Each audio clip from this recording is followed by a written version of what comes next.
Grimgar of Fantasy and Ash. A light novel series written by Ao Jyumonji and illustrated by Eiri Shirai. Introduction. Grimgar, the world that refers to this world, but nobody knows whether it refers to an entire continent, or an entire island, part of one of those, or if it encompasses everything. Basically, when those who live in this world refer to the world, they use this name. Generally, the south of the Temru Mountains is known as the homeland, and northern area beyond the homeland are known as the frontier.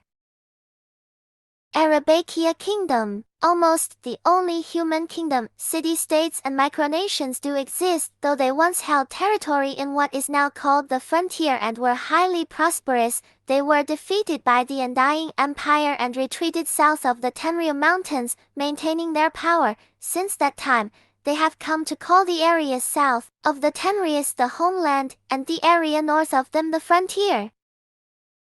The fortress city Alterna, the Arabakia Kingdom as sole fortified stronghold north of the Tenryu Mountains, the town of the beginning, the fortress of humanity, with lodgings, taverns, weapon shops, guilds, and more. It has all of the necessary facilities in place. The Margrave of Alterna, Garland Vedoy, rules the city. It shelters the Alterna frontier army led by General Recentra. By forming alliances with the elves of the Shadow Forest, the dwarves of the Black Gold Mountain Range, and the centaurs of Quickwind Plains, they have somehow managed to sustain their power. They have hostile relations with all other races.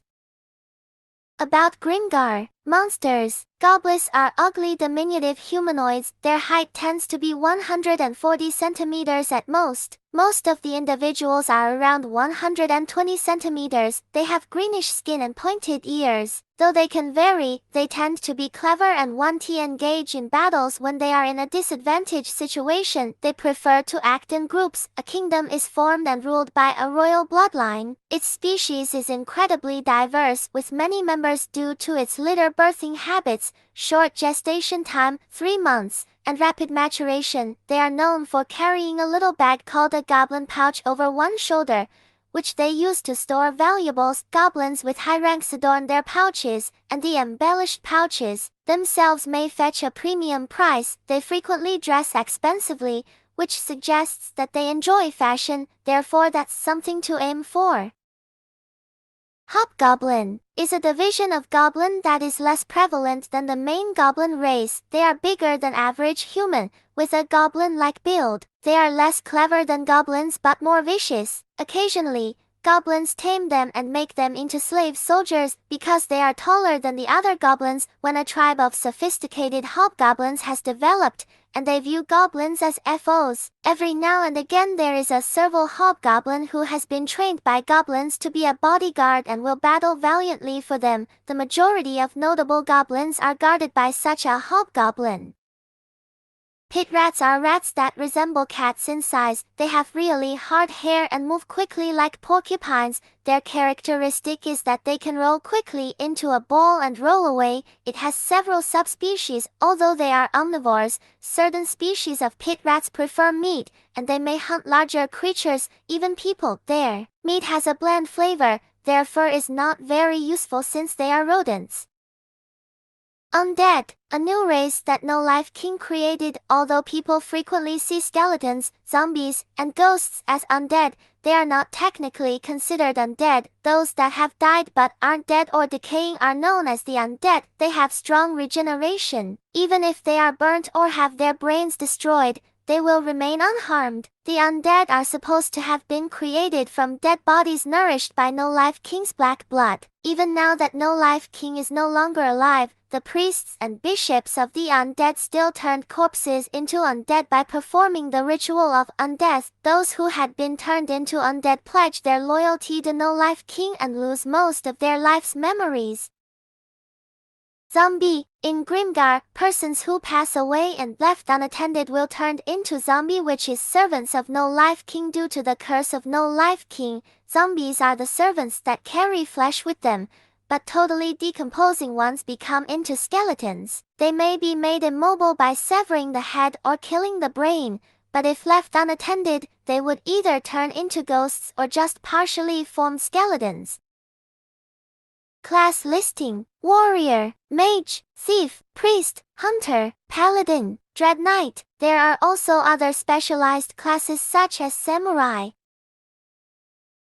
Acquisition of skills and magic. Initially, when learning a skill or magic through training, one only learns the fundamentals enough to execute the skill magic, but not powerfully or effectively. This level of skill or magic increases by practice or use in combat. Using in combat is believed to be 10 times more effective, and gradually one is able to perform it with the power and impact that it was intended to have. To completely master it, a significant amount of time and effort is required. Clans are teams or groups made up of volunteer soldiers, usually with the same objectives in mind. Every member is a comrade. Several parties must work together to attack a fortress or labyrinth that is too big for one party to handle alone. It is believed that situations like this are what cause clans to emerge. Although there are no set rules for them in the volunteer soldier corps, it is advised that they notify any clan formation to the administration. There are a number of guilds in this world. Majority of them are associations for a particular trade, and an agreement among all the guilds guarantees that a person may only be a member of one guild. Typically there is a code of conduct that all members must abide by. All members receive this orally rather than in writing, and those who violate it will be expelled. Members that are banished might never join the guild again. Moreover, the guild will determine if expulsion is the worst thing that can happen to the offender. In some guilds, pursuers will chase down the expelled to end their lives. Book 1. He opened his eyes, feeling like he heard someone's voice. It was dark, nighttime, maybe, but not pitch black. There were lights, fire, above him. Some kind of lighting, candles, it looked like, small ones, affixed to the wall. Not just one, but many, spaced evenly, continuing as far as he could see. Where was this place? It was kind of hard to breathe. When he tried touching the wall, it was hard and rocky. This was no wall. It was just bare rock. No wonder his back was sore after lying against it. His butt hurt too. Maybe he was in a cave. A cave? Why would he be in a cave? Those candles were pretty high up. He might be able to reach one if he stood. That was how high they were. Moreover, they didn't even give out enough light for him to see his hands and feet, but he sensed the presence of others nearby. When he listened closely, there was a faint noise that sounded like breathing. Humans? What if they weren't? He might be in trouble. But they sounded like humans somehow. Is anyone there? He asked hesitantly. Yeah. A man's voice shot back. I am. Here came another response, likely that of a woman. Another man's voice gave a short yeah. I figured as much. Another person added, how many of us are there? Should we count? And where are we anyway? Dunno. What? Doesn't anyone know where we are? What is going on? What is this? Seriously, what the hell was this? What was he doing in a place like this? And why? How long had he been here? He clutched at his chest tightly, as if trying to claw something off of it. He had no clue what was going on. How long had he been here? Why was he here? When he began to consider his situation, something began to tug at the back of his mind, but it suddenly vanished before he could latch on to it. He didn't know. He didn't know anything. He was at a complete loss. Sitting here won't solve anything, said one man in a low rusty voice. There was a sound like someone stepping on pebbles. It sounded like the man had stood up. Going somewhere? A woman voice asked. Following the wall. The man answered. Going to try heading towards the light. The man's tone was surprisingly calm. Wasn't he scared? Why wasn't he shaken up by this? The man was now beneath the second candle from him, and he seemed very tall. He could make out a bit of the man's head in the candlelight. The man's hair wasn't black. Was it silver? I am going to said the woman. Me too. I guess, a man's voice said. Hold on guys. I am coming to then. said by another man. There is the other direction too, said by another person. The voice sounded slightly high-pitched, but it was probably another male. We can probably go that way. There are no candles though, the silver-haired man said. If you want to go that way, be my guest, and started walking. It looked like everyone would be following the silver-haired man. I had better go too. Then he thought. He stood up hurriedly. Not wanting to be left alone, he nervously stepped forward, keeping a hand on the rock wall. The ground wasn't too smooth, it was uneven but good enough to walk on. There was someone in front of him and someone behind. He didn't know who though. Judging by their voices, nobody here was all that old. I don't know any of these people. At least I don't think so. He thought. Who were the people he knew? Acquaintances? Friends?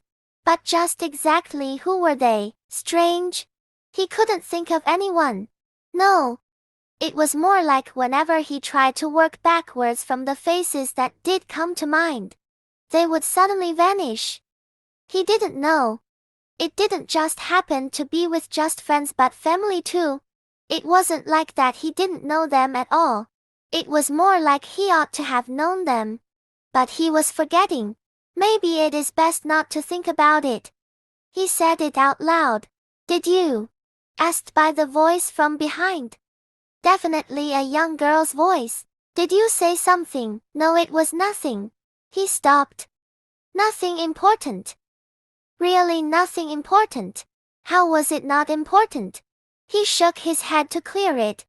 At some point, he seemed to have stopped walking. I should continue on. He thought. He needed to keep walking. It was better not to think about it. The more he tried to remember, the less he felt like he knew. The row of candles continued like there was no end in sight. How long had he been walking? Had he walked a long way? Or not? He couldn't say which. His sense of time and space had become dulled. There is something here, said someone up ahead. It is bright. There are lamps. The silver-haired man said it is an iron grate. Did you think it as the exit? Exclaimed a different man, his voice shrill and excited.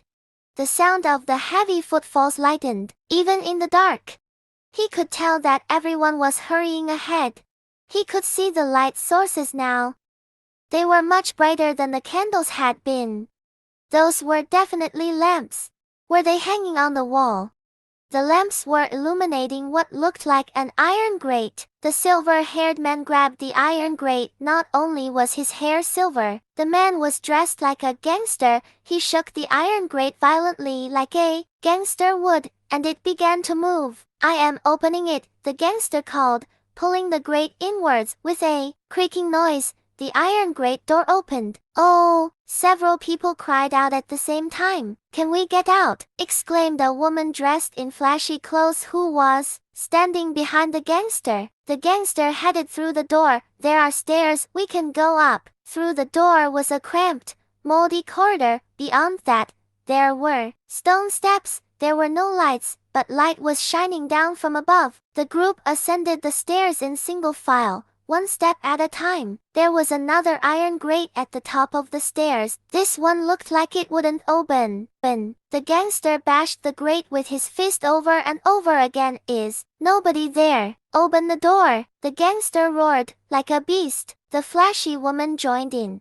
shouting, Hey, someone, anyone, open up! From behind them, a guy with curly hair shouted, Hey, open the door! Hey! They didn't have to wait long. The gangster took his hand off the grate and stepped back. Apparently someone had come. The flashy woman and guy with curly hair went quiet, and there was the sound of a lock turning. The iron grate opened, and a man's voice said, Get out! He assumed the voice belonged to the man who had unlocked and opened the door. They ascended the stairs, and there was a stone room. It was windowless, but brightly lit thanks to the lamps. In addition to the stairs they had come up, there was another set of stairs going up to a higher level. The whole place feels too old, like it doesn't belong in the modern world.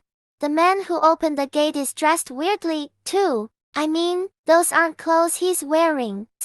That metal stuff he is wearing is armor. I'd call that headgear. He has on an armored helmet, too, and that object hanging from his waist, it doesn't look like a nightstick. Was it a sword or something similar? Armor, a helmet, and a sword. What era did this guy come from? Then again, I guess that's not the problem here. The man in armor pulled a blackish switch on the wall. The wall and floor shook slightly, and a heavy sound echoed through the room. The wall moved. It opened. Part of the wall slowly opened. It sunk down, leaving a hole, an oblong, rectangular hole. The man in armor simply said, "Get out again," gesturing towards the hole with his chin. The gangster went outside first, and the flashy woman followed. Everyone followed after them, going through the hole one after another as if being pulled along. Outside. This time, they were really outside. It was either pre-dawn or twilight. The dimly lit sky spread out as far as the eye could see. This was the top of a small hill. When they turned around, a large tower rose in front of them. They had been inside that tower, or perhaps it would be more accurate to say, beneath it. Counting everyone in the group, there were 8 males including Gangster, Curly, and himself, and 4 females including Flashy, 12 in total. It was dark, so he couldn't see that much detail. Still, he could make out their figures, roughly what they were wearing, hairstyles, and general facial features. As he had thought, he didn't recognize anyone. "You think that as a city?" asked a slender man with silky hair. He was pointing to the other side of the hill, said a girl with her long hair into braids. Looking in that direction, he could see buildings crowded together. A town. It certainly looked like one. It had to be a town, except that the town was surrounded by a high fence. No, not a fence. It was surrounded by high, solid walls. "Rather than a town," said a thin man wearing black-rimmed glasses. "It's almost like a castle." "A castle," he whispered, but for some reason his own voice sounded like someone else's. A petite girl behind him timidly asked, "Where is this, do you think?" "Look, asking me isn't going to help." "Right. Of course. Does anyone know? Where is this place?" No one said anything, unless they were deliberately trying to trouble the girl, or were concealing the information for some other reason. That meant none of them had any idea. Curly scratched at his curly hair and said, "Seriously, I've got it," said a man who looked like a playboy, clapping his hands together. He wore a bordered Gensō outfit. "Why don't we just ask that dude you all know, the one who was in, like, armor or whatever?" Everyone turned to look at the tower, and then it happened. The entrance began to shrink. The wall rose up again, filling in the hole. "Whoa, whoa, why?" Playboy made a panicked run for it. He was too late. The entrance vanished, leaving the spot where it had once been indistinguishable from the surrounding wall. Playboy tried touching and hitting the wall in all sorts of places while crying out things like, "Oh, come on, you can't be doing this. Wait, stop it, please, man." But nothing happened. After a while, Playboy sat down, dejected. "Well, this is a problem," said a girl with her long hair into braids. She said the word problem with a funny accent. "You said it," replied Curly Hair, crouching down and hanging his head. Seriously. And now, with that perfect timing, a high-pitched woman's voice rang out. "Wait, who?" There were 4 girls in their group: Flashy, the one with braids, the petite and timid one, and an even tinier girl who had to be shorter than 150 centimeters. That high-pitched voice didn't sound like it belonged to the Flashy, the braids, or the timid one. It probably wasn't Tiny's voice, either. "I appear. I take the stage. Where am I?" "I am right here." "Right where?" cried the Playboy, standing up and shouting. "Don't panic, don't be alarmed, but still, don't relax, don't pull your hair, either." Singing something like "Kararararan, Karararararan," a woman poked her head out from the side of the tower, where she had apparently been hiding. Is her hairstyle what they call twin tails? He wondered. Hey, is everyone feeling fine? Welcome to Grimgar. I'm your guide, Hyomu. Nice to meet you. Let's get along. A man with a buzz cut ground his teeth loudly. What an annoying speech style, he muttered. Eek! Hyomu ducked her head back into the tower, but soon stuck it out again. You're so scary, so dangerous. Don't get so mad, okay? Okay. Buzzcut clicked his tongue in distaste. Then don't piss me off. Yes, sir. Hyomu hopped out next to the tower, raising her hand in a salute. I'll be careful from now on, sir. I'll be real careful, sir. Is this okay? It's okay, right? You're doing that on purpose, aren't you? Oh, you could tell. Don't get mad. Don't punch me. Don't kick me. I don't like being hurt. Generally, I want you to be nice to me. Anyway, is it okay if I move things along now? Can I do my job now? Hurry it up, said Gangster in a low voice. Unlike Buzzcut, he didn't look openly agitated. Still, his tone was intimidating. Alrighty, then, Hyomu began with a grin. I'm gonna do my job now, okay? The sky was getting brighter by the moment. It was much brighter now than it had been earlier, which meant it must be morning, not dusk. The dawn was breaking. For now, just follow after me. Don't get left behind. Hyomu started to walk, her twin tails swaying behind her. Looking around, they saw a path from the tower leading down the hill. Grass fields spread out on both sides of a dark path of exposed earth that had been hardened with use, and there were large white stones scattered around the grass that covered the hill. A whole lot of them. Too many. It looked almost like they were in orderly rows. It was as if someone had lined them up.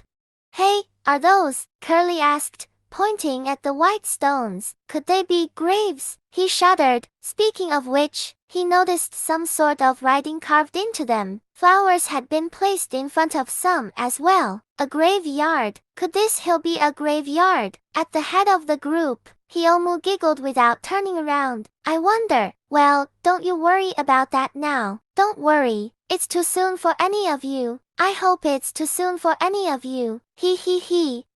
Buzzcut clicked his tongue in distaste again, kicking the dirt. He seemed pretty ticked off, but it looked like he still planned to follow Hyomu for now. Gangster had already started walking. Glasses, Flashy, and Tiny followed him. Playboy shouted, "Whoa, me too, and began chasing after them, then tripped. It looked like there was no choice but to go along. But where was Hyomu planning to take them? Where was this place? He sighed, looking up to the sky. What was that? It was pretty low in the sky. It couldn't be the sun. It was too big to be a star. Though, it wasn't even a full circle. Anyway, its shape was somewhere between a half and a crescent moon. Did that mean it was the moon? Then, that'd be a weird moon. Though, it's red, he said out loud. He blinked, taking another look at it. No matter how many times he looked, it was still ruby red. Behind him, Timid gulped audibly. That's super pretty. He turned around to see she was gazing at the moon as well. Said Braids as she seemed to notice it too. She blinked repeatedly, then chuckled. Mr. Moon is red. The man with silky hair looked up to the red moon hanging in the dawn sky, standing still with an absent look on his face. Curly said, "Whoa," with a wide-eyed stare. An excessively large, but seemingly quiet man let out a low groan. He didn't know where this was. Where had he come from? How had he gotten here? He didn't know those things either. He couldn't recall. But there was just one thing he was certain of. The moon in that other place wasn't red. A red moon was just weird.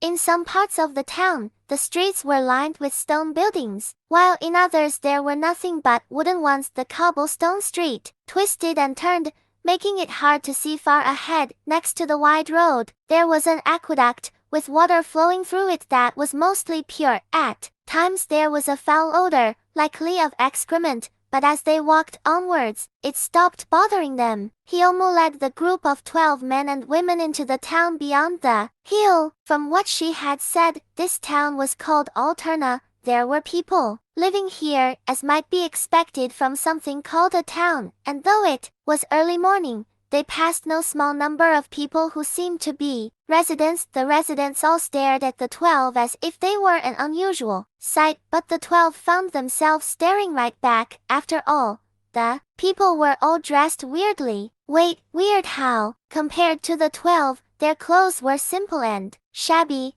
not showy at all. So, like, this place started Playboy, is it? Like, you know, a foreign country or something. Curly turned his head, trying to come up with an answer. A foreign country? A country? Come to think of it, what nationality am I? Anyway, weird. I can't remember. Actually, I can't remember my address and such either. What? You hadn't noticed? Gangster said in a low voice. My name is about all I still know. The phrase still know caught his attention. It probably meant something different than just not having known at all. Maybe Gangster had been hit with that feeling of trying to trace his memories back only to feel them vanishing too. My name, Curly thumped his chest. My name is Renta. Other than that, yeah, no clue. Whoa, seriously, I've got memory disappearance. I think you mean, he broke in without meaning to, but then immediately regretted it. Still, he couldn't very well stop now. Memory loss, right? Listen, buddy, Curly said with a sigh. If you're going to be the smart guy, can't you do it better? It requires a certain spirit. You know, when you half-ass it like that, it's awkward for me as the guy playing the fool for you. It kills the mood. Well, whatever, I'll overlook it this once. So, who are you? You'll overlook it. In what way had Renta been playing the fool? What a horrible attempt of humor. He wasn't fully convinced, but a name? What was his own name? I'm Haruhiro, I think. Curly, Renta made an exaggerated tripping gesture, like a pratfall. You think? Hold on, buddy, you don't even know your own name. Okay, I know we're talking about how my name's all I know, but this guy's pretty annoying, Haruhiro thought, glancing over at Gangster, who was walking behind Hyomu. He wondered what Gangster's name was. He kind of wanted to ask, but he was too scared of the man. Though he didn't intend it as a replacement for asking Gangster, he turned to the slender man with silky hair and asked, "How about you?" "Oh," replied Silky with a smile. He was a rather eloquent man. "I am Manoto. Do you mind if I call you Haruhiro? No honorifics or anything." "Oh, sure, that's fine. Then can I call you just Manoto too?" "I am fine with that, of course." When Manoto smiled at him, he couldn't help but smile too. He looks like a good guy. I can probably trust him, he thought. Renta was annoying. Gangster scared him, and Buzzcut had a scary face. Flashy felt like she came from a world far removed from his, and it was hard to approach an intelligent-looking guy like Glasses. Braids, timid, and tiny. What about those three girls? Timid he had talked to a little already and she was close by. He figured he'd at least try to get her name, but when it came to actually asking, he was a bundle of nerves. Haruhiro cleared his throat. Hey, yes, now, it's not anything important, but, I'm Kikawa.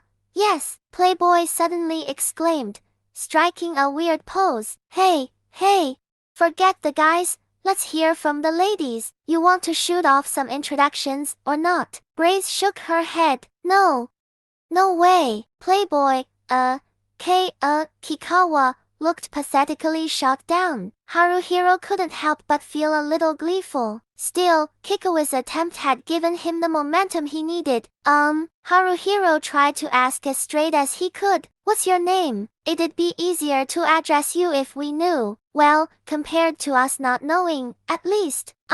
Timid looked down, pulling at her bangs. Was she trying to hide her face? Her eyes, nose, and lips were modest, but she was pretty cute. There was nothing she needed to hide. At least, I'm Shihoru. That's my name. I mean, more or less. Sorry. No, you don't need to apologize. Sorry, it's a habit. I'm sorry, I'll try not to. Shihoru was trembling like a newborn fawn. Was this girl going to be okay? He was worried just looking at her. It stimulated a protective instinct in him. You're a big guy, said Manoto, who was talking to the gentle giant. How tall are you? Huh, said the big man, blinking absently. My height, I'm 160 centimeters. 160, Renta interjected. That's smaller than me, the guy who's a self-proclaimed 170 centimeters, you know. I got it wrong, it was 180, 86, around there, I think. Ah, my name is Moguzo, probably. Give me 10 of your centimeters, right now, Moguzo, Renta demanded, jabbing Moguzo in the side, as if that were possible. If I get 10 centimeters from you, I'll be 178. You'll be 176. What a turnaround. That'd be wonderful, wouldn't it? If I could give them to you, replied Moguzo. Hold on, Haruhiro could only curse himself as he started to correct Renta again. In that case, your height isn't over 170, you're really 168. Oh, shut up. Sorry, you look like you're about the same height as me. Anyway, I'm just barely ichiling. You're a piece of work, you know that. You're a fiend who discriminates against people over a measly 2 centimeters. This guy is such a pain, Haruhiro muttered. Huh, I didn't hear you quite right. Did you say something? You did, didn't you? You said something. Nothing, nothing. I didn't say a thing. Honest, you liar, you lying, perverted, deviant bastard. Don't underestimate my devilishly good hearing. This is what you said. You and your natural curls can go to hell, you bastard. No, I seriously did not say that. You called me curly. That's the one thing you can't call me. That word is banned. Damn it. Yeah, and I didn't say it. Listen when people are talking. I was listening. I was listening so well. I've got calluses on my ears. Anyway, I don't forgive anyone who calls me curly. That's an executable offense. Don't you forget it. Curly, Gangster turned around and said, You're annoying. Shut up. Yes, sir, said Curly, aka Renta in a tiny voice. Sorry, I'll shut up now. Haruhiro shrugged. Weren't you never going to forgive that, you moron? Renta said quietly. I'm a guy who chooses the right time and place. They call me Master Choice. I'm gonna be the decision king. Yeah, you go ahead and do that. I'll become a king of discernment, not detergent, discernment. The decision king, that's what I'll be. Curly, Gangster stopped and turned around again. Shut up. Eek! Renta quickly did a jumping kowtow. I'm sorry. Rather than the king of decision, Haruhiro said, looking down at Renta. Why not become the king of kowtows instead? That acid. Renta raised his head and snapped his fingers. Wait, no, that is not it. Being the king of kowtows would be way too lame, no matter how high my kowtow skill is. Curly, Gangster sounded ready to kill him. This is the third time. Eek! Renta did another kowtow, rubbing his forehead on the cobblestones. I'm sorry. Won't happen again. Forgive me. Please, this guy's already the king of kowtows, thought Haruhiro, but he decided not to say so. If he said anything, they'd probably just start arguing again, and that would be a pain. After that, they continued on in silence until Hyomu stopped in front of a 2-story stone building. The building was flying a flag with a red crescent moon on a white field. There was a sign out front as well. On the sign, it said, All turn fronter arm, Veluder solder cops red moon, which seemed weird. On closer inspection, many of the letters had lost their color or peeled off. Ta-da, said Hyomu, pointing at the sign. We've finally arrived. Yes, we have. Here it is, the office of the famous volunteer soldier corps of the Alterna Frontier Army, Red Moon. Haruhiro whispered, Red Moon, and looked to the sign again. It made sense now. If you read it with the missing bits, it did say Alterna Frontier, Army Volunteer Soldier Corps Red Moon. Come in, come in. Hyomu gestured them into a large room that was like a beer hall, with tables and chairs scattered around and, at the back, a counter. Behind the counter was a man with his arms crossed. Haruhiro, the others, and Hyomu were the only other people there. Well, that's it for me, he almost said with a bow to the man behind the counter. I know I do this every time, but give them the rundown, okay, Bri-chan? The man she called Bri-chan gave a light, righty-o, in response, and waved goodbye to her with his arms still crossed. For some reason, he shook his hips as well as waving his hand. I'm leaving now, bye-bye, he almost said as she left. Once she closed the door behind her, a strange tension spread through the room. Likely because Bri-chan was closely examining Haruhiro and the others. That must have been it. After all, Bri-chan looked pretty suspicious, way too suspicious. Bri-chan bent over, resting both elbows on the counter, and rested his chin on top of his clasped hands. It was a cleft chin, but, well, that detail didn't matter so much, because it was his hair color that set off warning flags. It was green. On top of that, he must have had lipstick or something on, because his lips were black. He had pale blue eyes surrounded by long, thick lashes, and though their color was beautiful, that only made him more terrifying. It seemed like he'd used rouge on his cheeks too. He had thick makeup overall, even though no matter how you looked at him, Bri-chan was a guy. He nodded to himself a number of times, then stood up. Very nice. Come here, my little kittens. Welcome, I'm Brittany. I'm the chief and host here at the office of Red Moon, the volunteer soldier corps of the Alterna Frontier Army. You can call me Chief, but Bri-chan is fine, too. Though if you do call me that, make sure you say it with lots of love, okay? Chief, Gangster walked straight up to the counter, cocking his head to one side. Answer my questions. I know that this town is called Alterna, but what is this Frontier Army and Volunteer Soldier Corps stuff about? Why am I here? Do you know?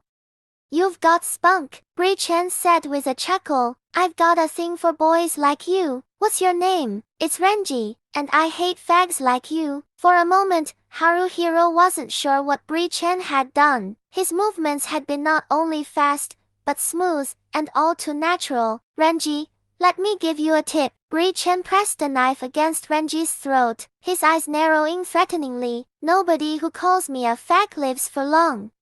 You look like a clever boy. I think you catch my meaning. Or do you want to try it again? Oh, do you now? Well, Renji said. Haruhiro gulped. Renji seized the knife's blade with his bare hand. Though he had the blade fixed in place with his palm and fingers, there was blood dripping from the base of his thumb. I never wanted a long life, and I don't care to give in to threats, he said. If you think you can take me, do it, Chief Fag.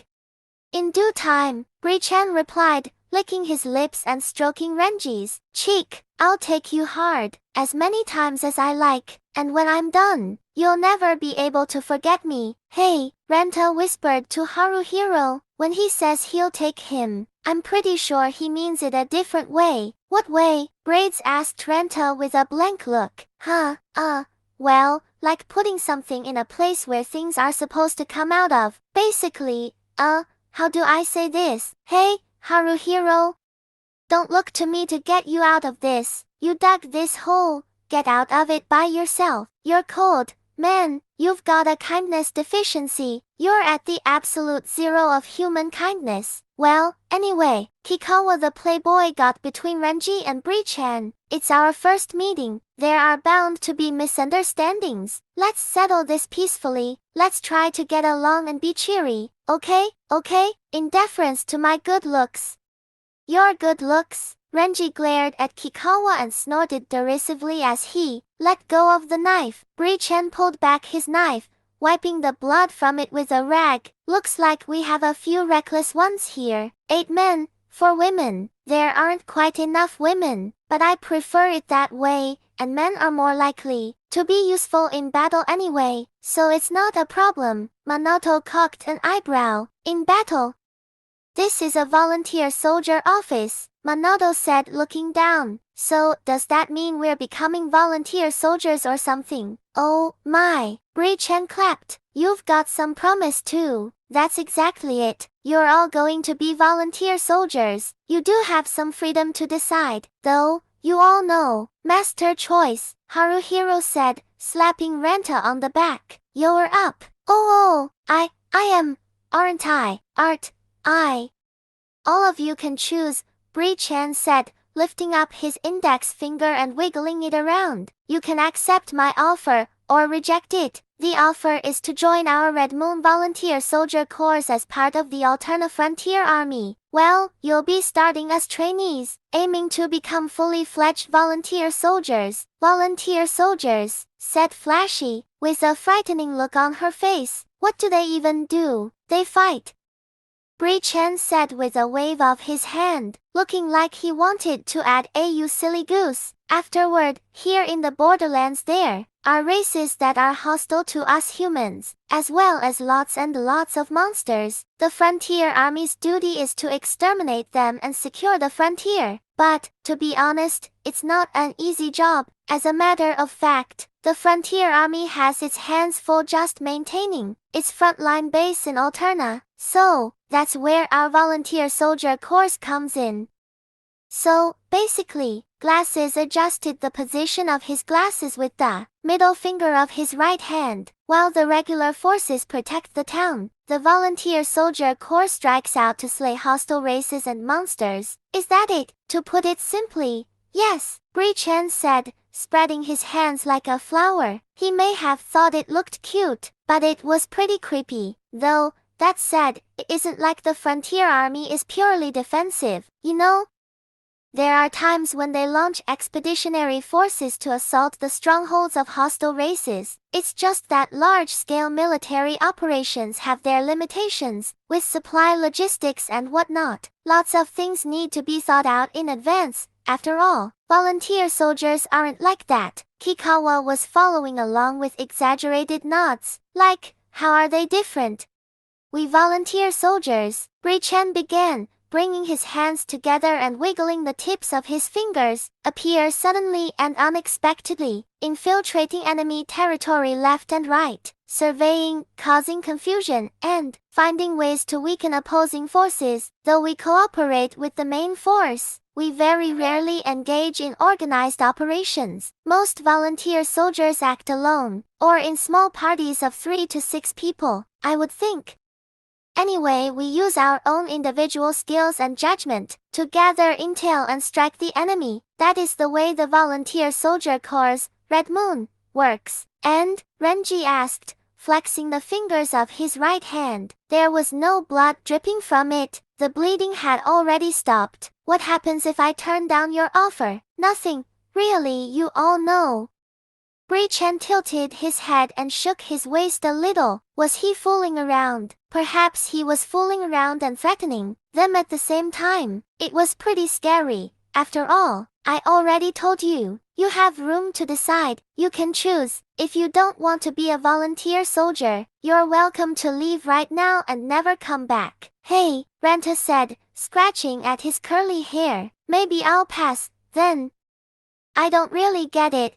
But, you know, I'm fundamentally a pacifist and all. Fine, bye then, take care. Yeah, you take care too, Bri-chan. Renta turned around, walked towards the exit, then stopped. Hold on, but once I leave here, what am I supposed to do? I can't take responsibility for you after that, Bri-chan laughed. If you aren't joining the corps, you're free to do as you please. Those of you who become volunteer soldier trainees will each receive 10 silver coins. That will be enough for you to live on for the time being, I think. Silver coins? Minato's eyes widened and he began fishing through his pockets. Oh, yeah, money. Haruhiro touched his hip and back pockets too. They were empty. He had nothing on him, which, of course, meant he was penniless. A part-time job, maybe. Renta's face twitched, and he hung his head. I could look for one. That's about all I can do for now. Hopefully something conveniently falls into your lap, Bri-chan said with an exaggerated shrug. But any other job you find will come with its own troubles, you know. Even if you luck into someone willing to hire you, they'll pay you barely anything, and you'll generally start out doing grueling menial tasks, or looking after the owner or master's personal needs. Kikawa said, slapping his forehead. It's a tough world, man. I don't know what to say. Do we have to, like, just go with the flow here? I do believe I told you. Flow or no flow, the ones to decide whether you join or not are you. Bri-chan pointed at each of them. You, yourselves. Renji took a deep breath. Be specific. What do we need to do first? Oh, Renji, don't disappoint me. Weren't you listening? Use your own individual skills and judgment to gather intel and strike the enemy. That's the volunteer soldier way. So, as trainees, we need to search and think for ourselves too. Then, that's right. Bri-chan nodded and began lining something up on the counter. Reddish, coin-like objects and little leather pouches, 12 sets in total. Bri-chan held one of the coin-like objects, which had a crescent moon on it, between his fingers. This badge identifies the holder as a trainee. It's known as a trainee badge. As such, it will be proof of your status as a volunteer soldier trainee. If you take one,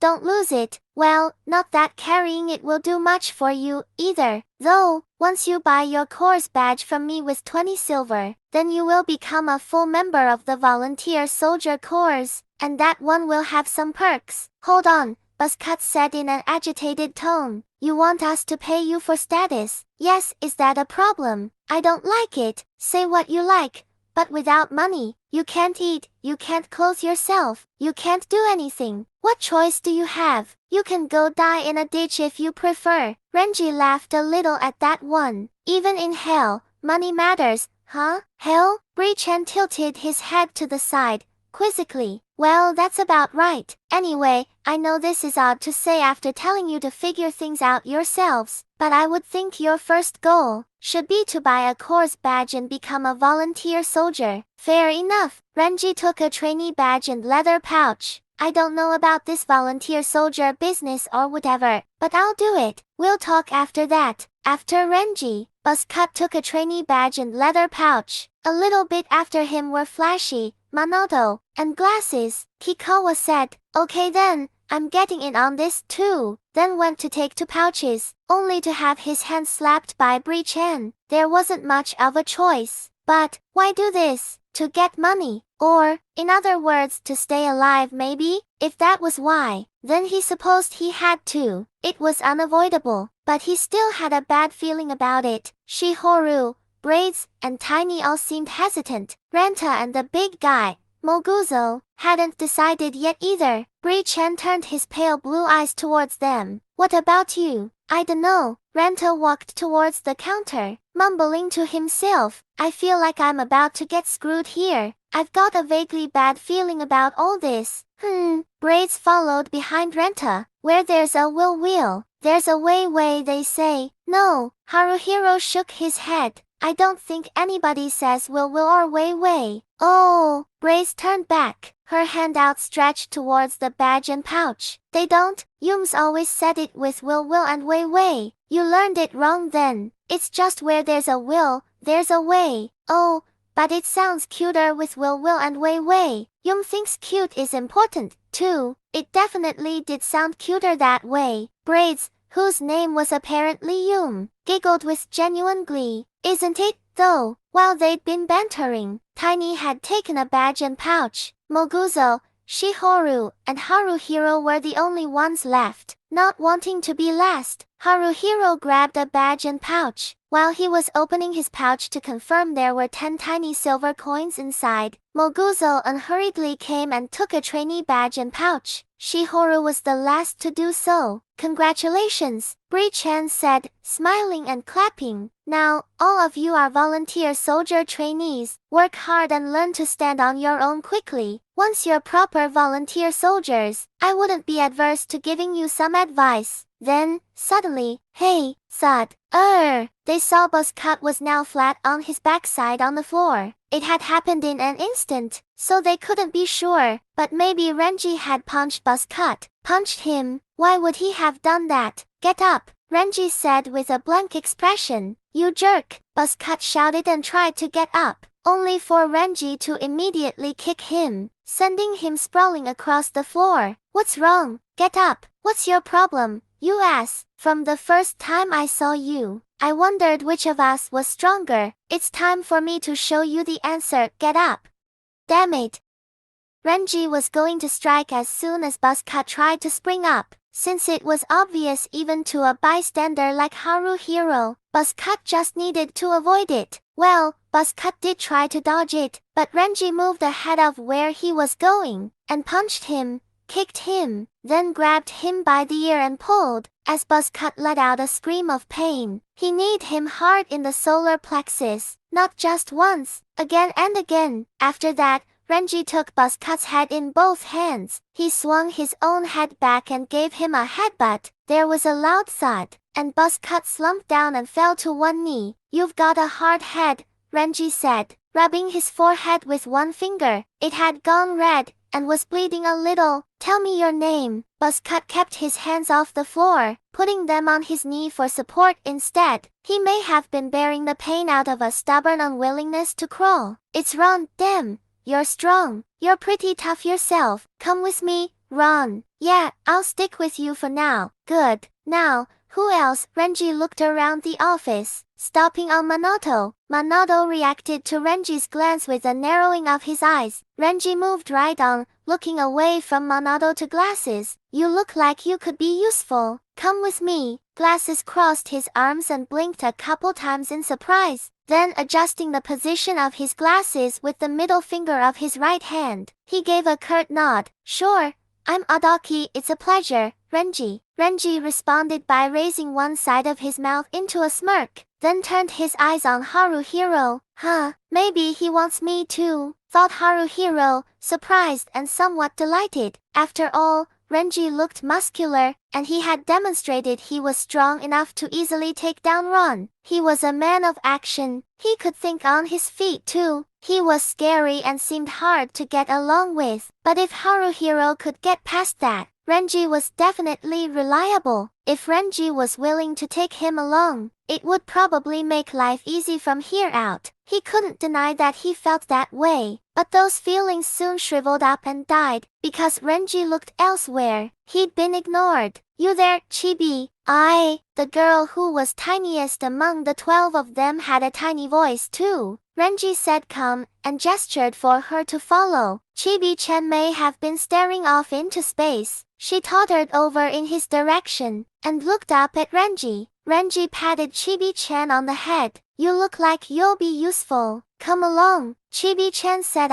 and nodded. Her face flushed red. There was something about her that resembled a boiled egg. More than her looks, it was her little gestures and overall essence that lent her a mascot-like adorableness. But useful? Haruhiro didn't know about that. And, wait, had Renji decided Chibi-chan would be more useful than him? He didn't know whether to feel humiliated or just sad. "We're going." Renji gestured to the office door with his chin. As Ron, Adachi, Chibi-chan, and Renji began to walk away, Flashy shouted, "Wait, take me too." Renji let out a short sigh. "I don't need any useless baggage. I'll do anything," Flashy said, clinging to Renji. "I'm Sasa, please." "Absolutely anything, I'll do it." "Absolutely anything, huh?" Renji said, shoving Sasa away. "Don't forget those words." "Yeah, I won't. And don't touch me." "Gotcha." "Good, you come, too." "Thanks,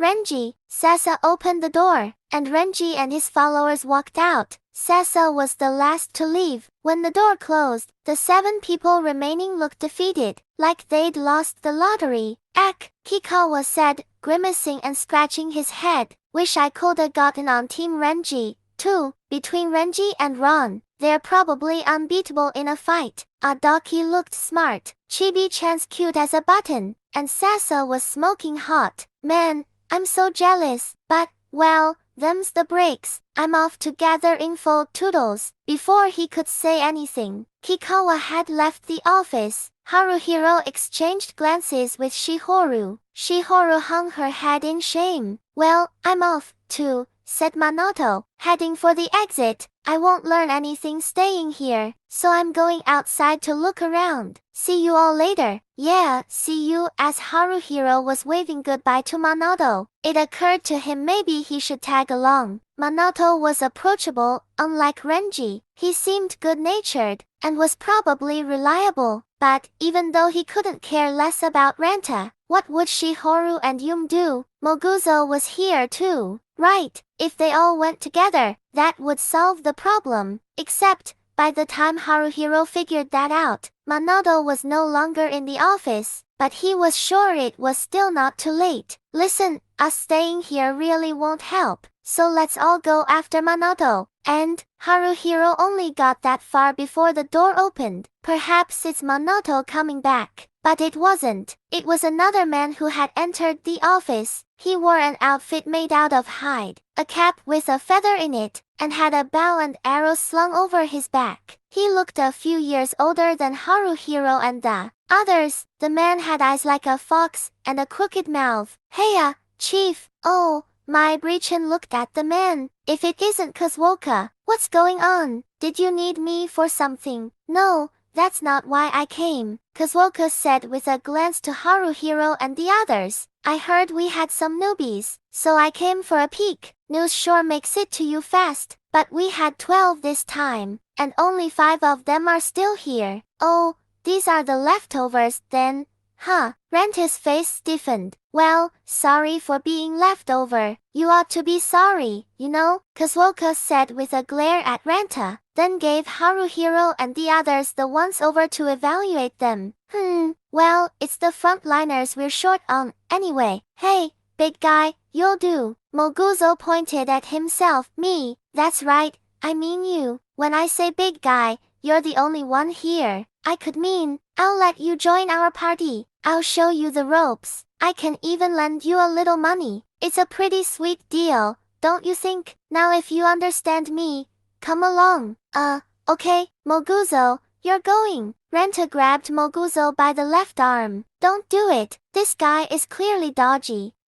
Okay, just come already. Kazuoka pulled his right arm as a trainee. You should be grateful just to be let into a party. Also, I am not dodgy. Okay, Moguzo, don't let him trick you. A guy who's dodgy is never going to tell you he's dodgy. Ouch. That hurts, you know. Oh, Renta let go of his arm. Sorry, Moguzo apologized meekly. Okay, let's go now, Kazuoka said, savagely dragging Moguzo away. Shihoru's shoulders slumped. They left. Now there are, Yum counted 1, 2, 3 on her fingers as she pointed to Haruhiro, Renta, Shihoru and finally herself. 4 of us, huh? Darlings, Bree-chan said, stifling a yawn. Just how long do you plan on standing there? I'm busy with work of my own. If you're just going to loiter around, I'll toss you out, you know. Renta looked to Haruhiro and the others like a beaten dog. Should we get out of here? Haruhiro figured the look on his own face must have been at least as pathetic as Renta's. Yeah. They had left the office of the Red Moon Volunteer Soldier Corps, but where would they go now? There had been talk of gathering information, but Haruhiro and company knew absolutely nothing about this town called Alterna. None of them knew anyone here, so they had no connections to rely on. And Renji, Kikawa, Manoto, and even Kazuoka and Moguzo didn't seem to be around anymore, either. It looked like they had already taken off elsewhere. No one knew what to do. Haruhiro and Renta, Yum, and Shihoru stood in front of the office a while in a daze. What should we do? Shihoru was first to speak. Why are you asking me? I ought to be asking you, Haruhiro wanted to say, but then he thought, she's a girl, I can't say it like that. What should we do? He tried asking her. What should we do indeed? Shihoru answered. 3 seconds later, you people, Renta said with an exaggerated sigh. Can't you come up with something a little better? Show a little more, I don't know, independence, something like that. It's really not the time to be saying, what do we do? Now is it? Well, since you're saying that, what do you suggest? I'm thinking about it. Okay, about what to do next. Yum chuckled to herself. That sounds about the same to Yum. Yeah, kinda, Renta said, rubbing the underside of his nose like a mischievous child. You could say that. Honestly, this is pretty bad. Haruhiro couldn't help but think. Kazuoka called us the leftovers, and he may have been absolutely right. The indecisive 4 of us were left behind. and we aren't trying to come together to do something. We're just sort of here. Could this be the worst possible result? Moguzo's got it good, said Renta, giving voice to a thought Haruhiro couldn't say he didn't share. Even if that Kazuoka did seem scummy, he's got experience, you know? If you get into a party with a guy who seems like he knows stuff, you can relax a bit. It could be pretty breezy from there. And why Moguzo? Anyway, he shoulda chosen me. I'm clearly way more useful. Seriously, you sure? You masked in a soft voice. Haruhiro concurred. I have a hard time seeing it. You people, Renta said, pointing at Haruhiro and Yum. You can only say that because you haven't seen what I can do. Let me tell you, I'm real capable. From the time I was a baby suckling at my mother's teat, I've been secretly famous as a man who would do great things. If you were famous, it would hardly be a secret, rebutted Haruhiro. Don't sweat the details that much. You'll just tire yourself out. You all know, having to deal with you has already left me a little tired. You've got no stamina. Haruhiro, you're so useless. You're no good at all. I don't want to hear this from the guy whose only redeeming quality is his curly hair. Don't call it curly. Hey, I said it was a redeeming quality. Your curly hair is the only thing you've got going for you. Curly hair is all you've got. Really? You think curly hair's good? I'm not so convinced. You know, Yum's hair is all straight. You all know. Yum piped in. When Yum sees another girl with her hair up in curls, she gets jealous. Yum thinks you've got it good. Renta, really? My curly hair's that great? For real? Yeah, when your hair's all curly like that, it makes it look like the inside of your head's all fluffy, too. It's kind of cute, you all know. What? Cute? Nah, are you sure? As a guy, having a girl call me cute, well, it doesn't feel bad, but, hey, wait, the inside of my head's all fluffy. Are you saying I look like an idiot? They heard someone inhale sharply. When they looked, Shihoru's shoulders were trembling, and she had her face in her hands. Renta's eyes popped out. Wah! Yum looked at Shihoru and blinked a few times. Haruhiro was, of course, surprised as well. She's crying. What's wrong? Haruhiro went to put a supporting hand on her back, but stopped himself. Touching her's probably a bad idea. She is a girl after all. It's nothing. Shihoru was obviously sobbing heavily. Nothing at all. I'm just feeling a little worried. Oh, that made sense to Haruhiro. Once he thought about it, in their situation, perhaps Haruhiro and the others, who were bantering about trivial nonsense, were the crazy ones. Shihoru might be the only normal one. There, Yum said, rubbing Shihoru's back to soothe her. There, it'll be fine. Even if Yum isn't sure what exactly be fine. You all know. Renta grimaced. You're not sounding reassuring there. Well, still, Haruhiro said, scratching his neck. We've got to do something, or we're in trouble, don't you think? Just standing here in silence is awkward. I dunno, like, there've got to be other volunteer soldiers like that Kazuoka guy. We could find one of them and ask questions, or something. Okay, counting on you for that, Renta said, slapping Haruhiro on the shoulder. Find one quick, and ask them questions or whatever. Yep, Haruhiro, you're our man for this. It's almost refreshing how eager you are to make someone else do all the work. It's like a breath of fresh air, isn't it? It really pisses me off. I'll come right out and say it. You getting pissed off won't bother me in the least. You're the worst. Oh, shove it. You suggested it, so you get to do it. That's how these things work, pretty much. But okay, fine. Let's split up the workload. Haruhiro, you're in charge of finding a volunteer soldier and getting some answers. Shihoru's in charge of being depressed. Yum's in charge of consoling her. As for me, we'll say I'm in charge of waiting here for you to get back. Renta, man, are you really that eager to do nothing? If you're gonna insist, I can do something. But if it's not fun, I don't wanna. Don't we have bigger things to worry about than whether you have fun or not? Nah, that's the most important thing. I'm the kind of guy who wants to enjoy life. If I can't enjoy it, it ain't part of my life. What about you,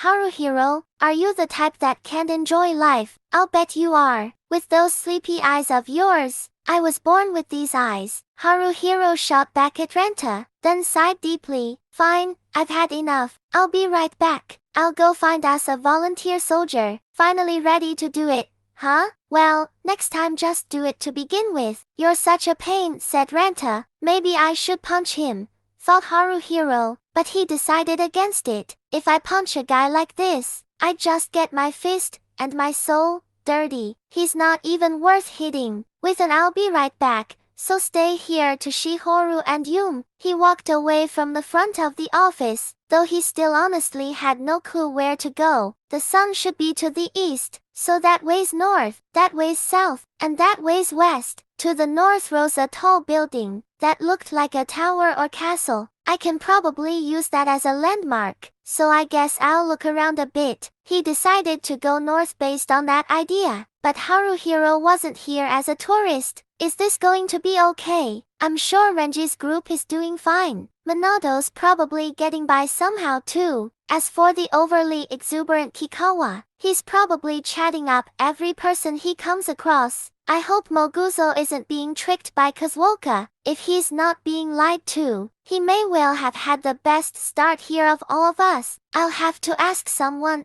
I guess. Anyone will do. I'll start with the couple over there. But what do I ask about? Volunteer soldiers. Right. I'll have them tell me about volunteer soldiers, about where the volunteer soldiers are. Having found his resolve, he started people watching. He wasn't concerned about age or gender. He just wanted someone who seemed friendly and approachable. Most of the people who went by made eye contact with Haruhiro. They were all looking at him. Was he an unusual sight for them? He must be. The way he dressed was blatantly out of place. None of them seem well disposed towards me. They look at me like I don't belong here. You could say, am I just imagining it? Maybe I'm reading too much into it. Still, maybe I'm setting my expectations too high. Or is it that I'm being too much of a chicken? Courage, come to me, please. Haruhiro prayed silently as he walked through the unfamiliar town. After all, I figure once I get going, I can stop people with, excuse me. I just hope I can get into that mindset quickly, since it looks like I didn't arrive with it. On the other side of a plaza completely free of any litter, that tall building rose into the sky. It looked like it was stonework. The buildings around it all had either 1 or 2 floors, 3 at most, so that made it stand out. But really it would have stood out anyway, because it really was tall. It looked solid, with windows and gates that were decorated in fine detail. It made a very impressive sight. Positioned around the plaza and in front of the gates, there were men who looked like guards, dressed in armor and helmets, armed with spears and shields. The place seemed to be under tight guard, so maybe someone important lived there, like the mayor, maybe. As he stood in the middle of the plaza staring up at the building, one of the guards came over, his metal armor and equipment clanking. What are you doing there? Have you some business at Temburo Tower? The guard demanded. Huh? Temburo? No, not really. Then be gone. Do you wish to be arrested for disturbing His Excellency, the Margrave? Get arrested? I'd rather not, that's for sure. Yeah.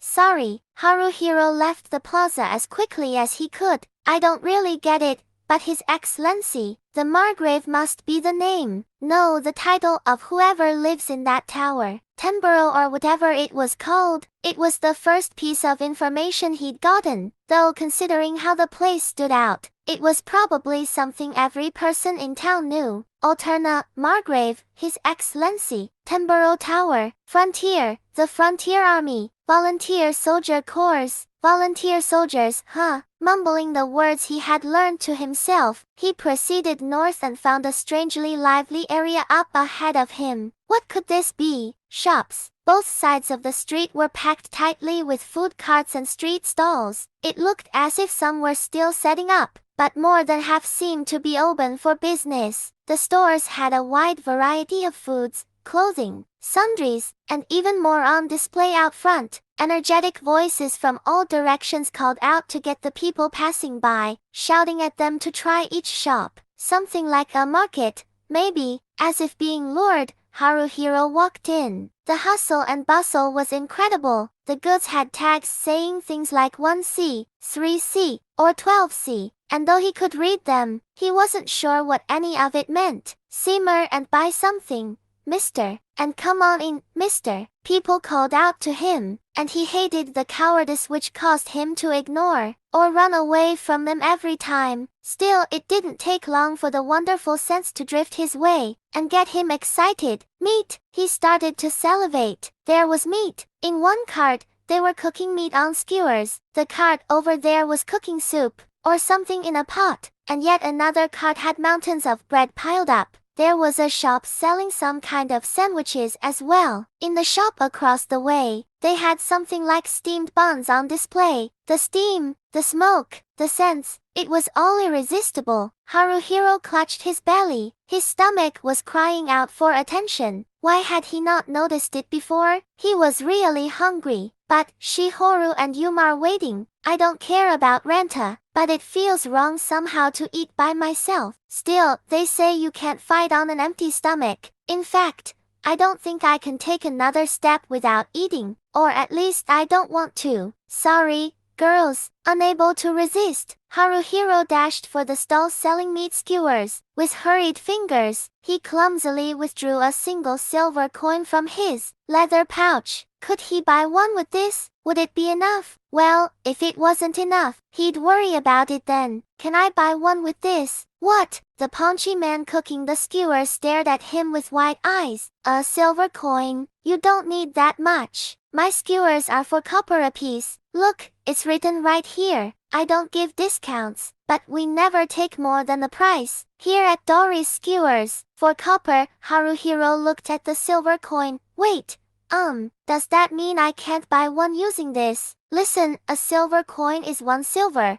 Yeah, 1 silver is 100 copper, so that'd be 25 skewers. You can't eat that much, I'm sure, and since it's before noon, I only have about 50 copper on hand. I can't make change. Ah, so the copper you're talking about, I mean the copper coins, obviously, the paunchy man said, showing him a copper coin that looked like his trainee badge, but 1/2 to 1/4 the size. One of these? You can't possibly not know this, can you? Although, you are dressed kinda funny. Ah, could it be you're a volunteer soldier? Huh, yeah, I'm a volunteer soldier. No, a trainee, actually. Oh, I see.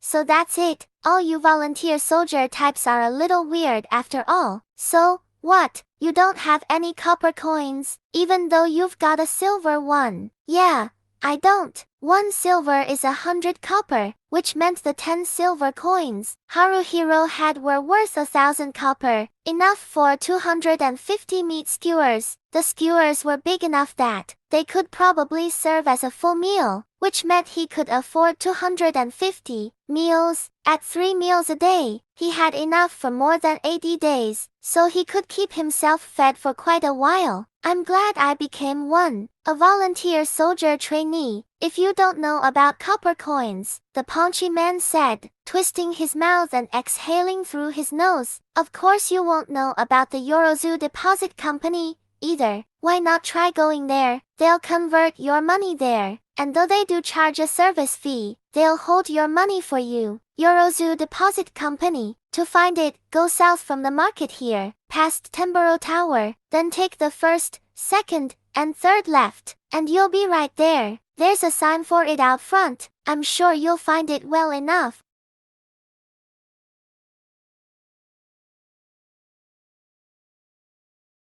Yorozu Deposit Company. That was definitely what the sign out front of the warehouse-like building said. The way it was in gold relief was extravagant, to the point that it seemed slightly tasteless. Haruhiro had made it there without getting lost, so that put him in a bit better of a mood. The problem was, he was still famished. If he didn't get his money changed here, rush back to the skewer cellar, and chow down on some nice meat skewers, he was going to die. Entering through the front door, he reached an open hall with a counter at the end of some stone steps. A short line had formed at the counter. He got in line, waited, and soon enough someone called, "Next," and it was Herr Wairo's turn. Across the counter from him was a massive leather chair, and, in complete contrast to its size, there was a girl of about 10 plopped down on it, sitting there boldly, wearing a gaudy red and white outfit accented with gold. She had gold-rimmed glasses, a golden pipe on top of that, and an attitude to match. The girl held the pipe in her mouth, taking a puff as she scrutinized Haruhiro. "You're a new face, is this your first time here?" "Yes," he replied,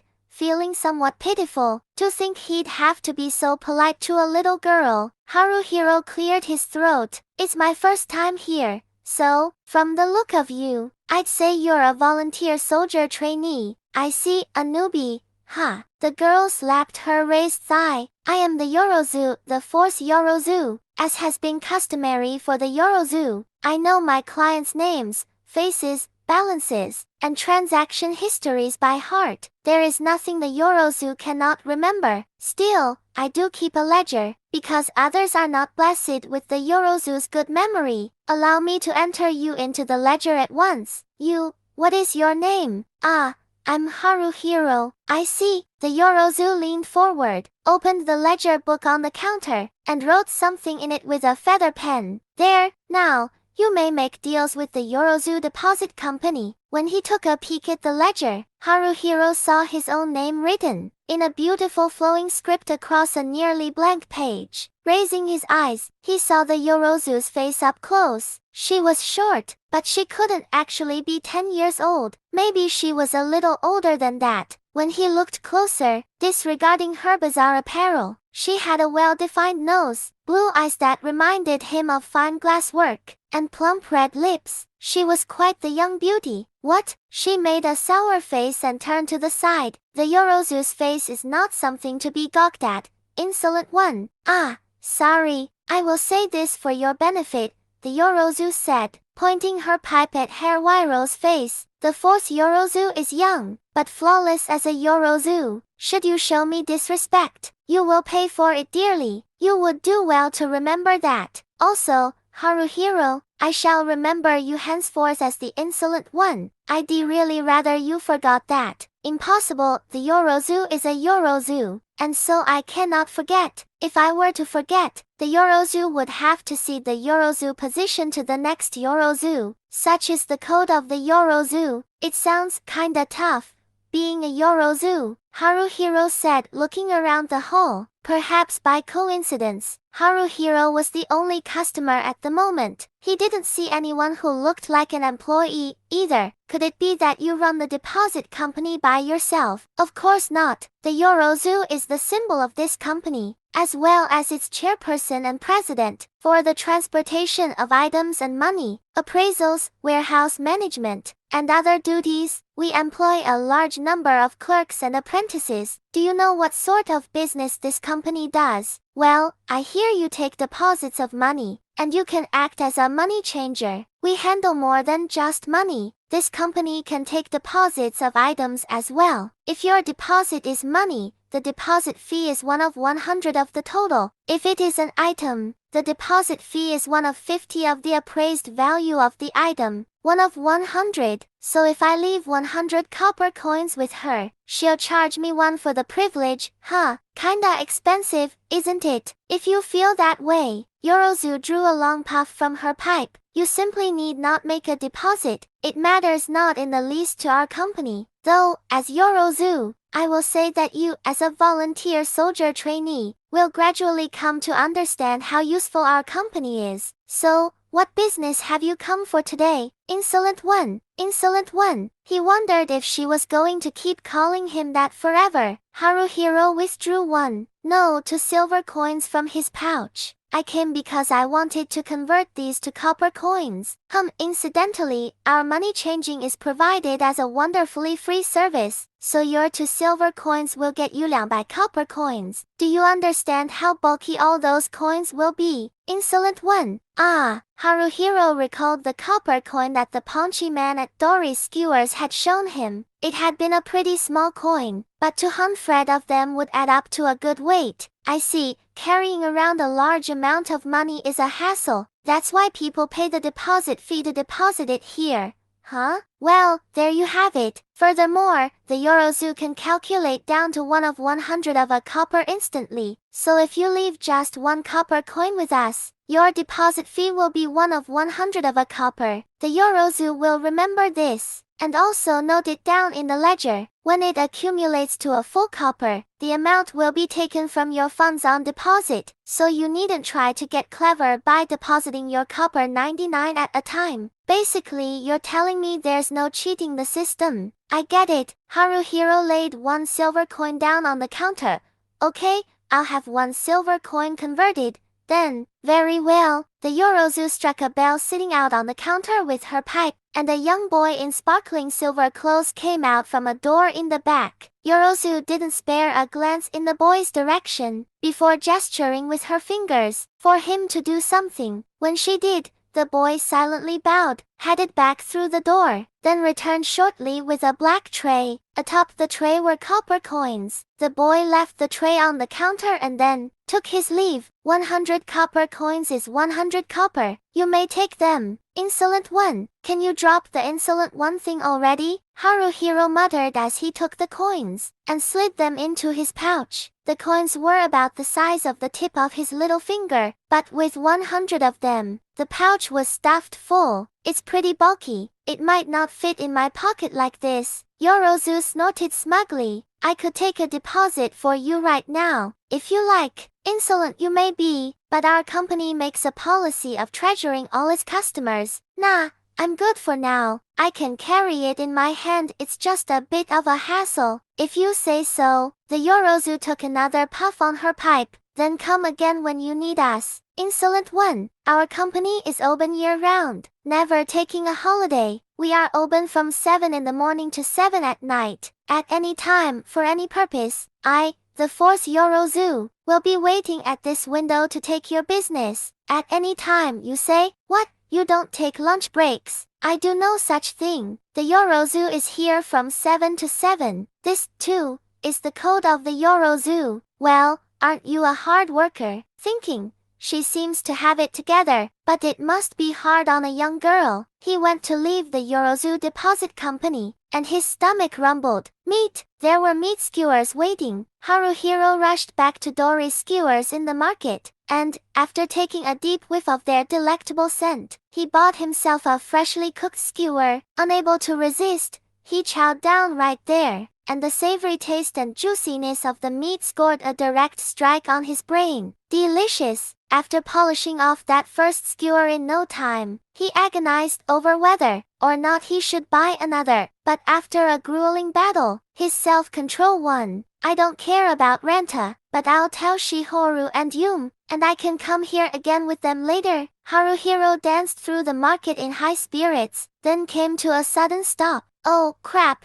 This isn't the time to be munching on meat skewers. I need to be gathering information. He looked around the area, his eyes falling on an arch-shaped sign reading, Flower Garden Road. A man in whitish clothes was walking from that direction, while the man wore a cape over metal armor, with a shield over his back and what looked to be a sword at his hip. He had a different vibe from the guards at Temburo Tower. Haruhiro had a vague sense that maybe, just maybe, he might be a volunteer soldier. He exhaled deeply, trying to compose himself, then, psyching himself up a bit, he hailed him with a hey, and the man stopped and turned in Herr Wiro's direction. Need something?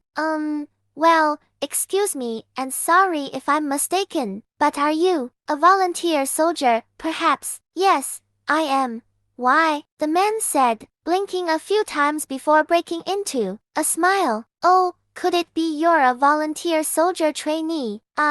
Yes, I am. I just became one. I don't know what to say. I barely know left from right at this point, so I was hoping. It's like that for all of us at first. I know you feel lost, but step by step, if you keep on moving forward, you'll gradually find your way. Is that just how it is, you think? But, still, I'm feeling really uncertain about where I head from here. I understand, the man said, nodding with a gentle smile. However, this experience you're going through now is something you'll be able to put to use later. If you can't grope around blindly in the darkness, you'll never be able to reach anywhere. Is that how it is? No, I mean, if you don't mind, could you? I'm Shinohara of Orion. Oh, I'm Haruhiro. Haruhiro-kun. The members of Orion are often at a place called Sherry's Tavern. If something comes up, please come find us there. Huh?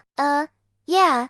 Sherry's Tavern, was it? Oh, Orion. Yes, I wish you luck, Haruhiro-kun. Until we meet again. Shinohara left, leaving behind only the bright, refreshing air he had brought with him. Did I just fail at gathering information? Haruhiro hung his head. He should have stopped him and been more insistent, but it had felt like he was being rejected gently, but firmly. The man might not have seemed it, but perhaps he was a bit mean-spirited, or maybe he had been trying to teach Haruhiro something, as one with more experience. A tavern. Huh? Haruhiro looked skyward, narrowing his eyes at the glare of the sun. He wasn't sure, but it felt too early to be visiting a tavern. Walking down Flower Garden Street for lack of any better option, he looked about for anyone who might be a volunteer soldier. He passed a few, but they all either glared at him as their eyes met, had blatantly frightening faces, or looked like ruffians, not the kind of people he could bring himself to call out to. I am already getting tired of this. As he exited Flower Garden Street, Haruhiro crouched down at the side of the road. There was a flower bed and a number of large buildings that looked to be boarding houses. He stayed there unmoving for a while. Maybe if he stayed like this, someone would come up and see if he was all right. He wasn't doing it with that sort of ulterior motive, though. Well, maybe he was just a little. Maybe I've been a little naive, but I can't help that.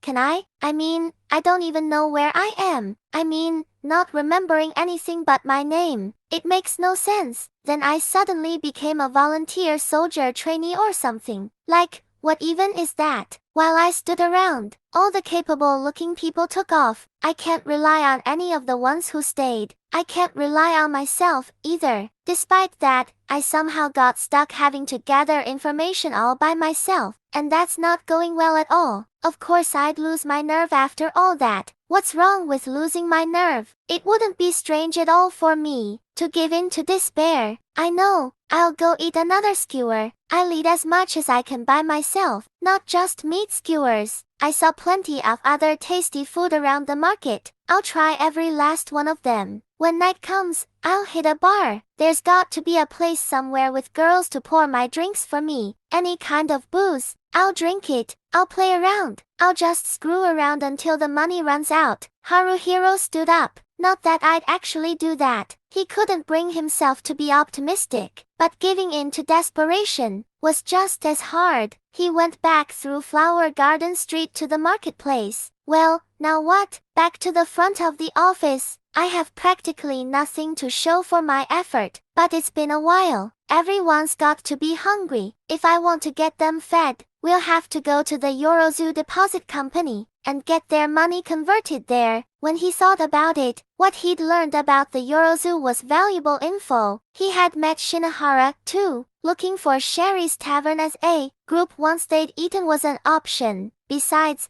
it wasn't like Haruhiro needed to do all the work by himself. Yeah, that's right. Everyone's got a stake in this. On that note, he decided to return to the office in high spirits.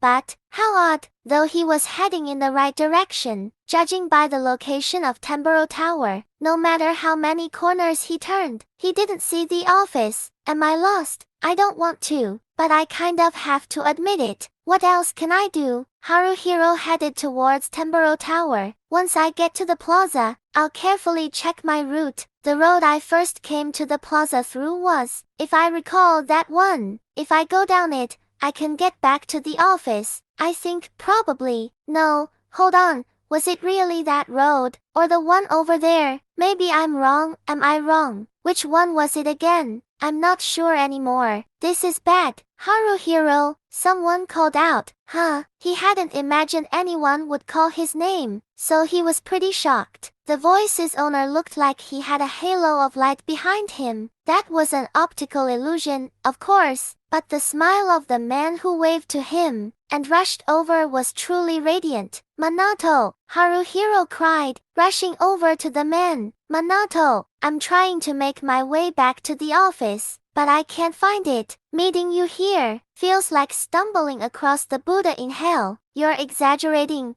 Minato said, while looking around. Haruhiro, are you alone? Are there any others? Yeah, Renta, Shihoru and Yuma in front of the office, or should be. Shihoru started crying, you see. After that, we agreed that I was going to go gather information while they waited there. Oh, so that's it. So, you figured out a bunch of stuff, and you're on the way back now. Well, Haruhiro scratched his neck nervously. He wanted to show off a little, but if he lied now, the truth would come out in no time, so there probably wasn't much point. I don't know that anything I figured out counts as figuring stuff out. What was there? The Yorozu Deposit Company. Maybe. Yorozu Deposit Company. I don't know about those yet. No way, seriously. It's a place where you can deposit your money, or have it converted. It seemed kinda important. Oh, also, there was a good meat skewer place in the market. Nah, that one's not so important. I took a peek at the marketplace a bit myself. So there are meat skewers there, huh? Okay, should we go together? Then, Minato said that as if it was the most natural thing in the world. I was just thinking of heading back to the office. Huh? Haruhiro was stunned silent. Sure, Minato had said, see you all later, before leaving the office. But hadn't that just been an ordinary turn of phrase, a polite way of saying goodbye? That was how Haruhiro had interpreted it. Had he been wrong? Had Minato meant to come back to the office? After gathering information all along, something warm swelled in his chest. Minato said, He cocked his head to the side a little. Is something wrong? Nothing at all, actually, Haruhiro said, slapping Minato on the back. Let's go to the office. I don't care about Renta, but I'm sure Shihoru and Yuma are feeling alone and helpless. Yeah, Minato nodded and started walking. As he followed after him, Haruhiro was glad he had met up with Minato again. Minato strode along, showing no sign he wasn't sure of where he was going, down a path completely different from the one Haruhiro had been betting on. Apparently Haruhiro hadn't remembered the way back properly. Haruhiro was now standing alone, in one corner of an area called West Town. This ought to be the place. West Town was where the poor and destitute lived.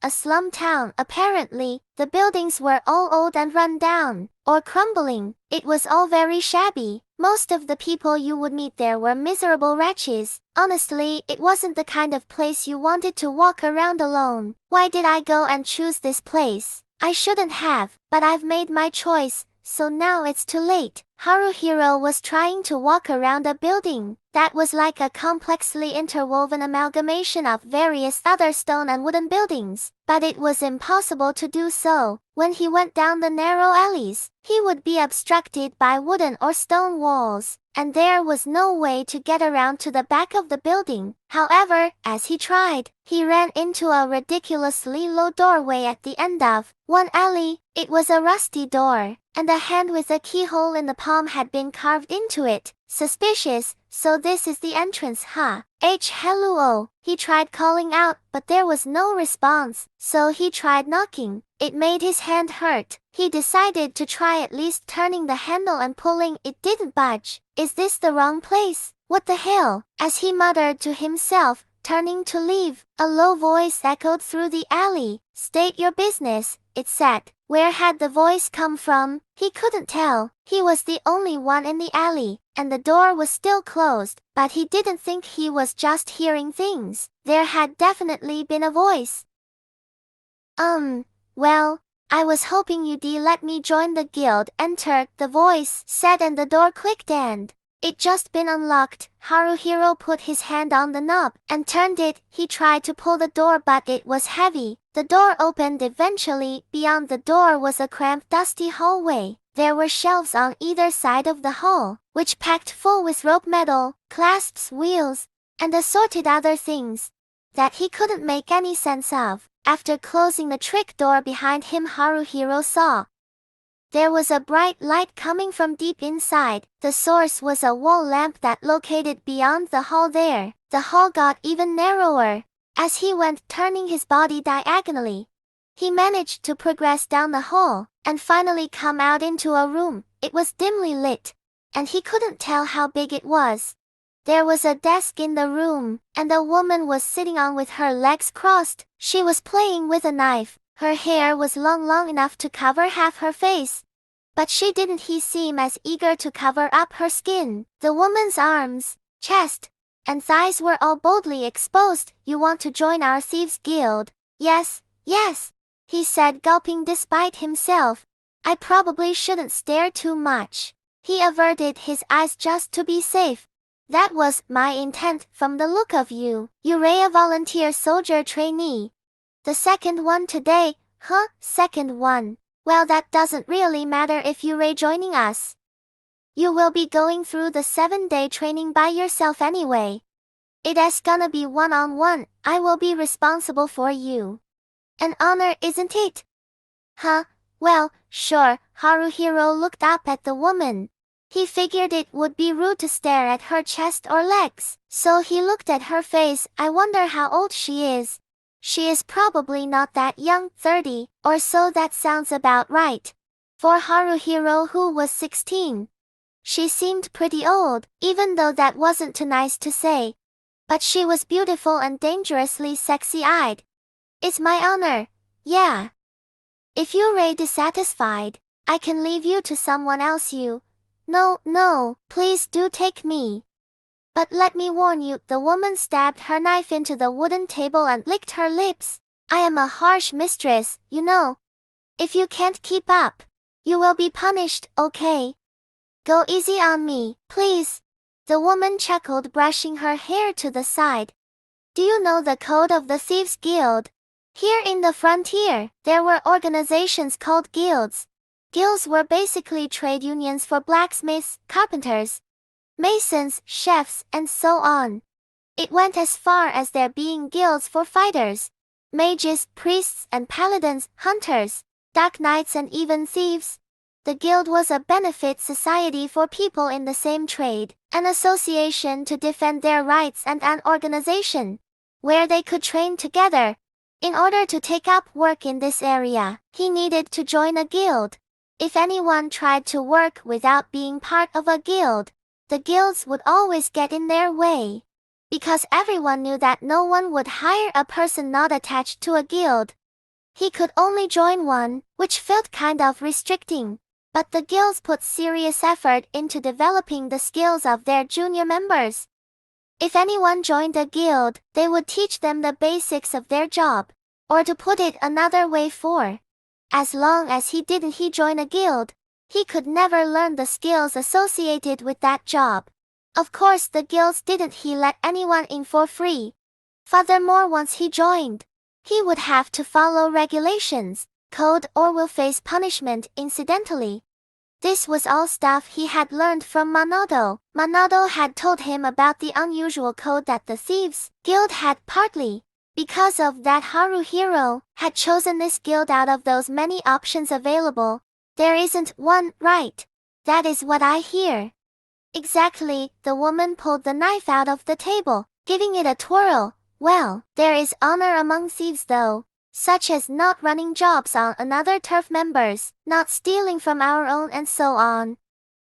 If we apply that to a volunteer soldier, it means you should keep a one thief limit per party and not steal from your fellow thieves, or volunteer soldiers. I guess I will get into it later if you become a thief. That is, I want to, is what I'm thinking. This isn't just about what you want," the woman said, sticking out her hand, palm up. "I'm sure you know this, but you'll need to have something to give me first. The guilds don't let anyone in for free." Haruhiro pulled out the pouch he had forced into his pocket, pulling the string to open it. According to Manoto, this was the same for every guild. What's more, they had agreed to fix prices. so it cost the same no matter which you joined. New members were made to take 7 days of lessons for beginners, and be thoroughly drilled on the basics of their job. That was true across all guilds, as well. Haruhiro pulled silver coins from his pouch. 1, 2, 3. Really, this feels expensive to me. Not like there's any other choice,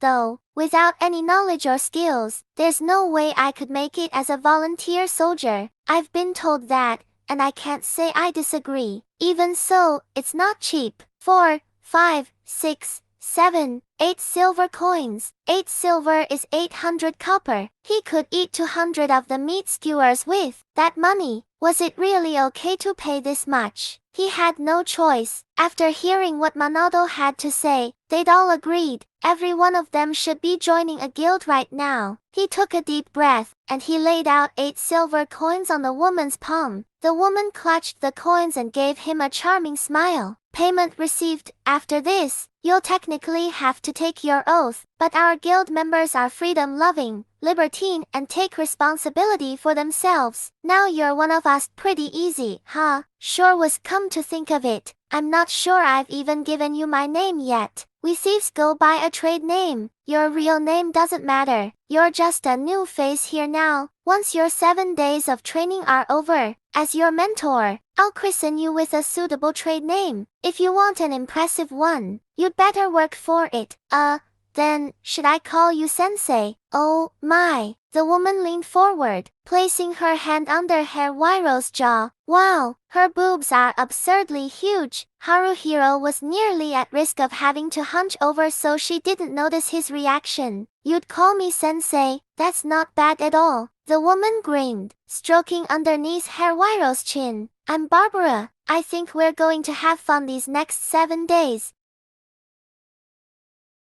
Whether or not they actually had fun, he would never be able to tell anyone about those 7 days. The freewheeling nature of the Thieves Guild meant he was free to quit anytime he wanted. He could rejoin later for 8 silver, but only those who had attained the rank of mentor could teach others about thief methods, ambush tactics, the killing arts, and other secret skills of the guild. What happened during training was, as a general rule, not to be disclosed to outsiders. That was why he couldn't talk about it. The work name given to him by his mentor was one only to be used in the world of thieves. There was no need to tell it to ordinary people, not that he'd have wanted to, because it's Old Cat. My work name is Old Cat. According to Barbara Sensei, his sleepy eyes made him look like a tired, old cat. He couldn't deny that there was some resemblance, but it was kind of an awful name. Why couldn't he have been Panther, or Jaguar, or Hawk? There had to have been a cooler name she could have given him. Honestly, he was starting to feel like he'd have been satisfied with pretty much anything but Old Cat. In any case, after 7 days of training, complete with room and board, Haruhiro was now a competent thief. Not. Barbara Sensei had taught him thief morals, thief philosophy, the importance of ambush tactics, and to skills picking, which was a thief's most basic skill, and slap, which was the most basic of basic techniques in the art of fighting and killing. Still, he hadn't mastered any of it. Haruhiro would have to gradually improve those skills through experimentation, and to pick up more skills in the future, he would have to return to the guild and learn them from his mentor. Of course, that would cost something, and of course he would have to stay overnight for several days of lessons. In other words, Haruhiro had learned the skills picking and slap, but his proficiency with them was much too low for him to use them reliably. As a gift to celebrate the end of his training, he had been given an old thief cloak, a well-used dagger, an equally well-used set of thief tools, and a second-hand pair of thief boots, all of which he was wearing right now. He probably looked at least somewhat thief-like thanks to this, but he couldn't really move like a thief just yet. After Barbara Sensei's harsh training, he had learned that the path of the thief wasn't easy, quite the opposite in fact, and he was a new thief just taking his first steps down that path. That was Haruhiro's situation right now. Is this going to be all right? He wondered. Old Cat headed on to his destination with a sigh. It was still before noon, so the market wasn't all that crowded. There were only 2 customers in front of Dory's skewers. One was a curly-haired man, in what looked like leather armor with a long sword, and the other was wearing a bow and quiver of arrows over her back, with a large machete at her hip. She had her hair in braids. Renta,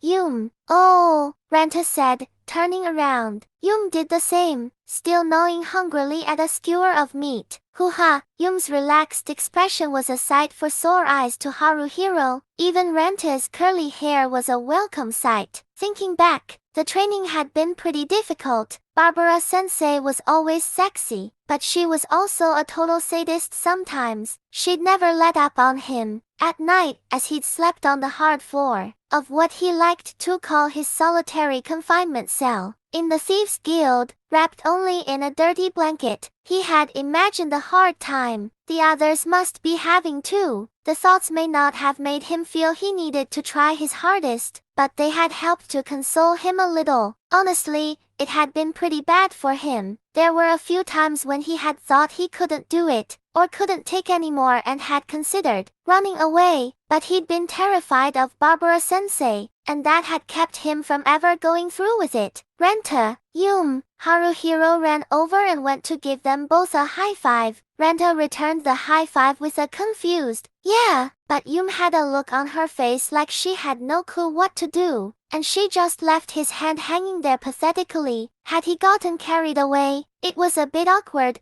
Oh, well. Haruhiro cleared his throat a bit. Hey, how are you doing? Where's everyone else? We're getting along pretty well for now, Renta said, looking around. Nobody but us has made it back yet, I guess. Yum started trying to talk with her mouth still full, but she choked on some of her meat and started coughing. Haruhiro peeked at Yum's face. Why, you gonna be okay there?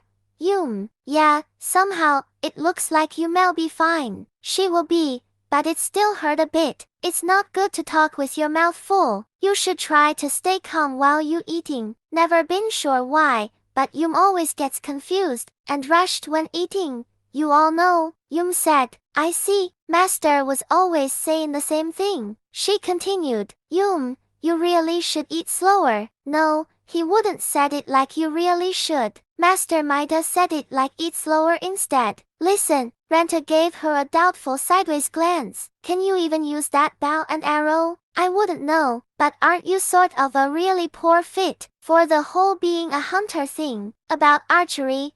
Yeah. Yum tilted her head, one cheek rising in a grin. Master said Yum may be hopeless at it. Yum was pretty awful, no matter how much practicing she did. If a hunter can't use a bow and arrow, isn't that kind of a non-starter? Like, they don't fit the image. Yum wants a wolf dog, though, so hunter it is. A wolf dog, huh? Haruhiro said, scratching at his neck. Experienced hunters could tame a wolf dog and communicate with it apparently, not just any dog, a wolf dog. Important difference. Haruhiro did see the appeal, so he could understand how Yum felt. A thief and a useless hunter, is it? Renta spat the words out in contempt. You guys are killing me, honestly. You're the last guy I want to hear that out of. Curly, Haruhiro said. Don't call me Curly. Excuse me, someone interjected. Eek! Renta jumped up with a start, turning around. Behind Renta, wearing a pointed, black hat and an outfit of the same color, stood a petite girl. The hat was wide-brimmed, and she was leaning on the staff she carried, and looking down so they couldn't see her face. Still, Haruhiro could tell at once. Shihoru. The girl nodded silently. It really was Shihoru. Come on, Renta's eyes were bulging as he tried to calm himself. Don't scare me like that. Calling out to me suddenly from behind. You're supposed to be a mage, aren't you? You seem more like a thief. I'm sorry, you didn't notice me, and I wasn't sure how to get your attention. So, you could have just called out, like a normal person, with a hey, or a yo, or a hi. I'm sorry for not being able to do things like a normal person. Don't apologize for every little thing. It makes me look like the bad guy. You kinda are the bad guy. Haruhiro interposed himself between Renta and Shihoru. If I had to choose a bad guy here, it'd be you. It's nothing to get so bent out of shape over. Don't try to play the good guy, Haruhiro. Even if she's got a nice, big pair of boobs she's hiding, okay? Huh? Hiding? Without thinking about it, Haruhiro glanced towards Shihoru's chest area. Shihoru quickly covered her chest with her arm, so he couldn't verify one way or the other. But, wait, what the heck am I doing? It is not okay to look. Now my face is all hot. Haruhiro hung his head. Sorry, it's fine. You can try to hide it, Renta said, jabbing a finger in Shihoru's direction. But there's no deceiving my eyes. I can see through most padding and push-up bras too. Haruhiro looked at Renta with disdain. What kind of skill is that? It's not a skill. It's a natural gift. Aw, Yum said, poking at her own chest. Shihoru's got big ones, huh? Must be nice. Yum's are tiny, you all know. If Yum were thin, it'd be okay. But she's pretty pudgy, and her boobs are tiny. Kinda depressing, don't you think? I'm not. Shihoru shrunk into herself as if she were trying to disappear. I'm just fat, that's all it is. Are you? You don't look fat to Yum. You all know. I just look thinner in clothes. Renta let out a nasal laugh. Shihoru, you're the type girls hate. I bet. Huh? Calling yourself fat when you aren't. That's the fastest way to get other girls to hate you. I'm not doing that. Shihoru's shoulders started to tremble. I really am fat? Okay. Wah, Renta said, backing off a bit. No, wait, it's nothing to cry about, okay? I'm not crying. Yes you are. There are clearly tears forming in your eyes. Come on, Shihoru. Shihoru, Yum said, holding her tight. It's all right, okay? Yum doesn't hate you. Yum still doesn't know you that well though. You all know. Haruhiro smiled wryly. You're not really reassuring her there, Yum. Oh, you all think. Well, Shihoru's body feels great. She looks thin. But when you hold her, she's just a bit squishy, you all know. Don't touch me so much. It's embarrassing. Girls, Renta was panting heavily, way too heavily. Damn, that's a feast for the eyes. And in a public place too. You sure that's okay? Gimme more. I see you're all having a good time, interjected another voice. Haruhiro looked to where the voice came from. Minato. Minato wore a hooded outfit with bowlines. In his hands he was holding a straight stick. It was a short staff. Am I the last one to arrive? Minato smiled, looking to each of them. I'm the priest, Herr Wairo's our thief, Yum's our hunter, and Shihoru is our mage. We have Renta-kan as a warrior, as well. All 5 of us are here, I see. Listen, pal, Renta said with a frown. Could you cut it out with the kan and sen stuff? It takes too long to say every time. Besides, you're already calling Haruhiro by just his name. Okay, Renta it is then. You all know now that you're dropping it. That pisses me off, too. Call me Renta-sama. Haha. I don't want to do that. Don't laugh off my demands so easily. You can call Yum just Yum. Too, said Yum. Just Shihoru for me as well if you don't mind. You sure? Okay, I'll do that then, Yum.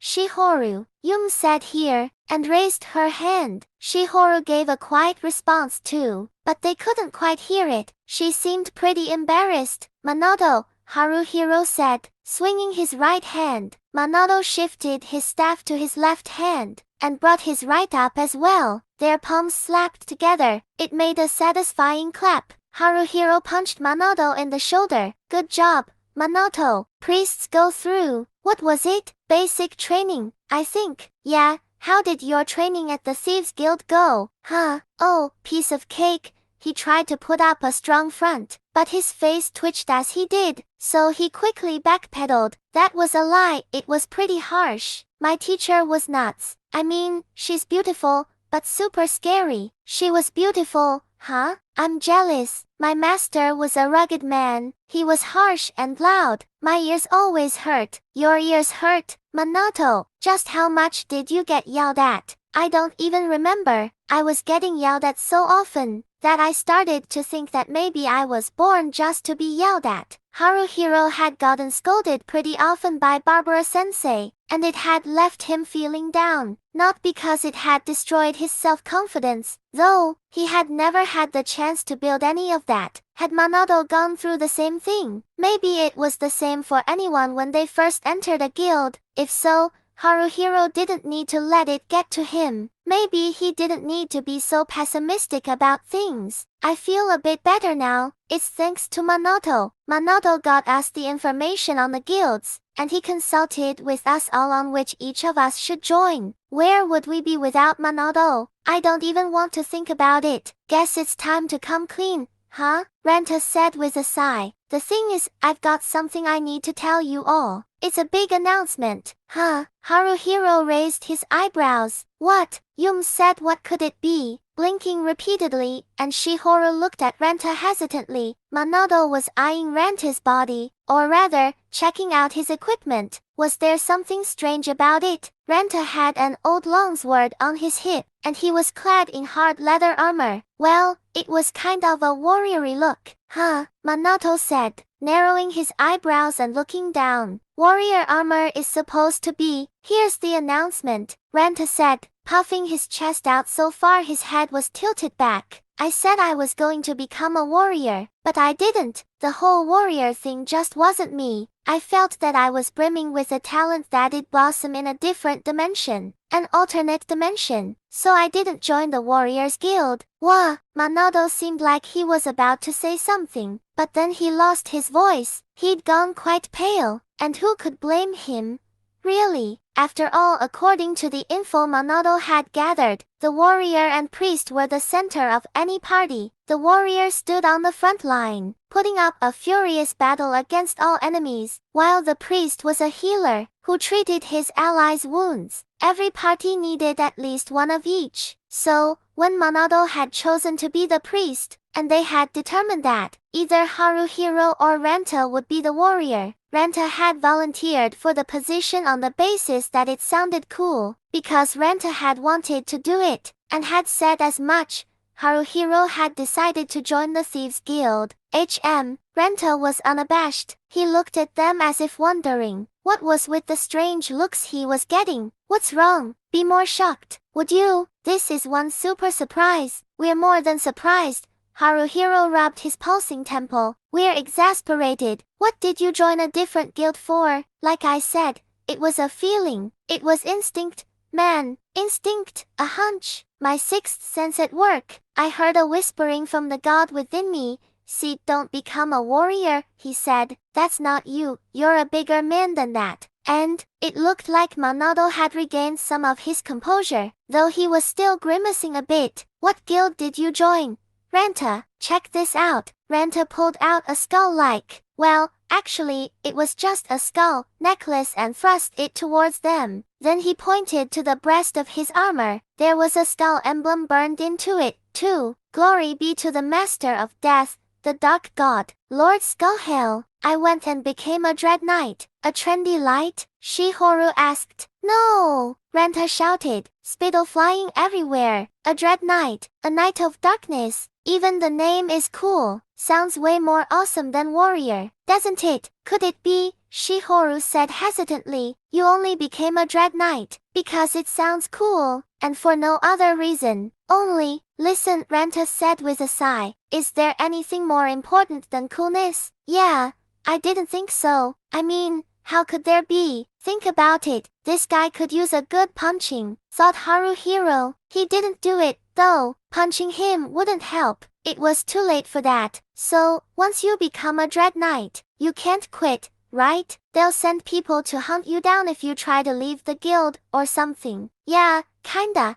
There's this rule, thou shalt not betray us until Skullhell takes you. You get what that means. Until Skullhell takes you means until you die. So, what can a dread knight do? Summon a demon. Renta clenched his hand into a fist, and lowered it. Can't do it now, though. I can't do it during the day, when the god of light, Lumieris's power is strong yet. So, it's just at night, only for now. As I accumulate vice, the demon's power goes up. So, What can that demon do? It whispers to me, telling me there's enemies nearby. Oh, and sometimes it'll let loose a demon joke. Huh, don't hide me. I'm a knight of darkness, a dread knight. It's a perfect fit for me. Sure enough, Minato nodded with a half grin. It's a perfect match for you, Renta. I know, right? Renta said proudly. Apparently sarcasm was lost on him. What a blissful idiot. He might have been fine with his choice, but it was absolutely not okay with anyone else there. Had Haruhiro and the others been stupid to rely on Renta? Maybe. Haruhiro's shoulders slumped. No, I don't know.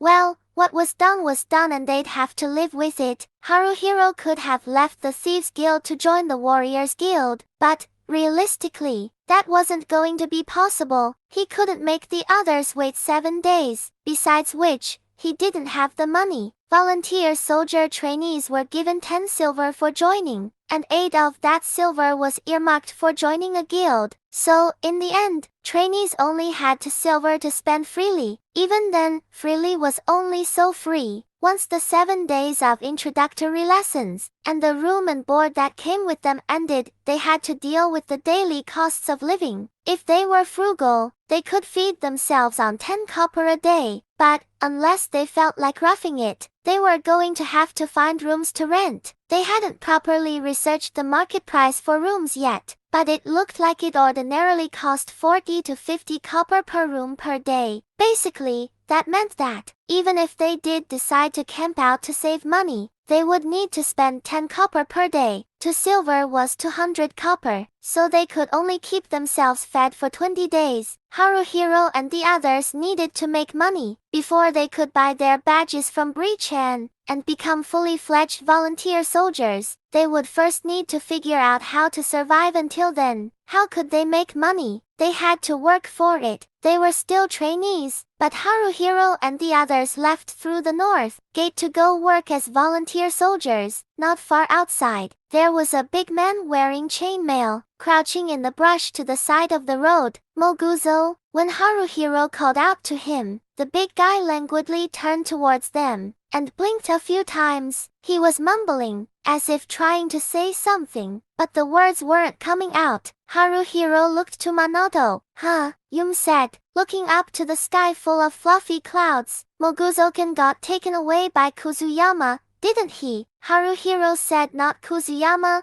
Kazuoka, correcting her offhandedly, before walking over to Moguzo. What's up, Moguzo? What are you doing here? And, wait, why are you by yourself? Moguzo furrowed his eyebrows, nodding slowly. I know, Renta said, with an attempted snap of his fingers that failed to produce a sound. Kazuoka threw you out, I'll bet. He was fine letting you in the party, but then you proved yourself such a slow-witted dunce that he decided he was better off without you. Renta, Haruhiro was about to tell him off, but decided against it. Telling Renta anything was an exercise in futility. My money, Moguzo said, hanging his head. They took all of it, told me they taught me enough, so to pay up. That's terrible, Shihoru said quietly. See, told you so, Renta said with a snort, looking pleased with himself. That's why I tried to stop you back then. I mean, it's Kazuoka. The guy had scumbag written all over him. You act pretty scummy yourself, though. Oh, shove it, Haruhiro. How am I scummy? Give me one concrete example, can I? Well, let's see. For starters, stop. Come on. Are you keeping a mental list of people's scummy points, or something? That's scummy, the act of a scummy person. You, sir, are a bona fide scumbag. Whoa, when a scummy guy starts trying to call you scummy, it really kills the mood. Moguzo-kun. Minato crouched down next to Moguzo, and put a hand on his shoulder. You joined the Warriors Guild, right? Looking closer, Moguzo wasn't just wearing chainmail armor. He also had leather gloves and boots, and a bastard sword in a sheath, slung diagonally over his back. They were all second-hand, no doubt, but he looked every bit the part of a warrior. It all suited him pretty well, especially with his large body. I did at least. Moguzo peeked in Minato's direction. Managed to become a warrior.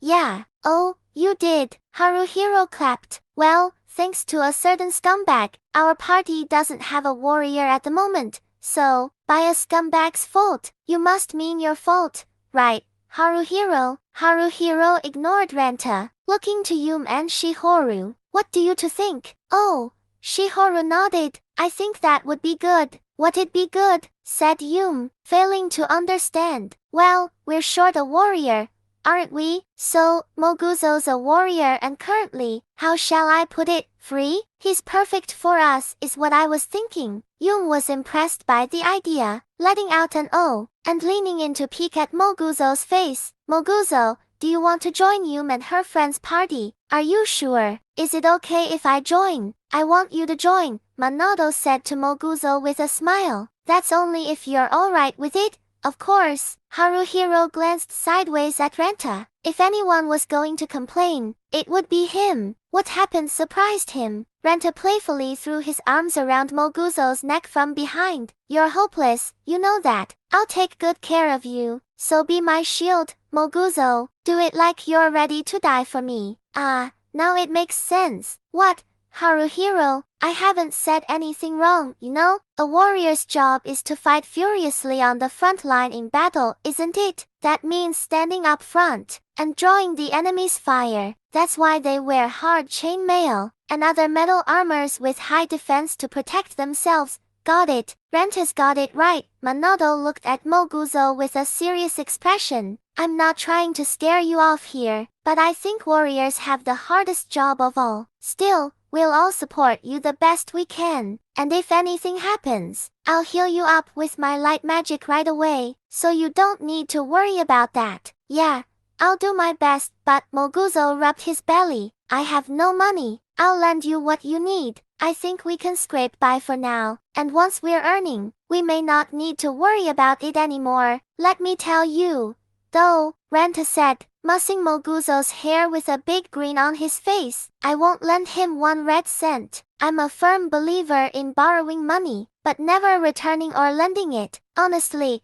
Haruhiro was taken aback. You're a real natural when it comes to being the worst. You know that. Renta tutted him, waving a finger. Haruhiro, what? What happens when you multiply a negative by a negative? It becomes a positive, right? So what? That's me. I don't get it. Moron, I chose to be a dread knight instead of a warrior. Yeah, that's why Moguzo the warrior is able to join our party.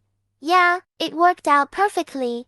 Yeah, everyone should be thanking me. Yeah, I envy you, Minato laughed. Being able to see it all in such a positive light, that's not something you can do just because you try to. It's a talent. I know, right? That's my man, Minato. I knew I kept you around for some reason. Now this scumbag, Haruhiro on the other hand, whatever, Haruhiro would have liked to argue back, but he knew it would just wear him out more. He extended a hand to Moguzo. Let's go, Moguzo. Let's make some money. Yeah, Moguzo took Haruhiro's hand. Haruhiro pulled his hand, trying to get him up on his feet, but he didn't budge an inch. Moguzo, you're gonna have to stand on your own. It's a little too much for me. Moguzo said, oh, sorry, and languidly rose to his feet. Is this really going to work out? Haruhiro wondered for a second.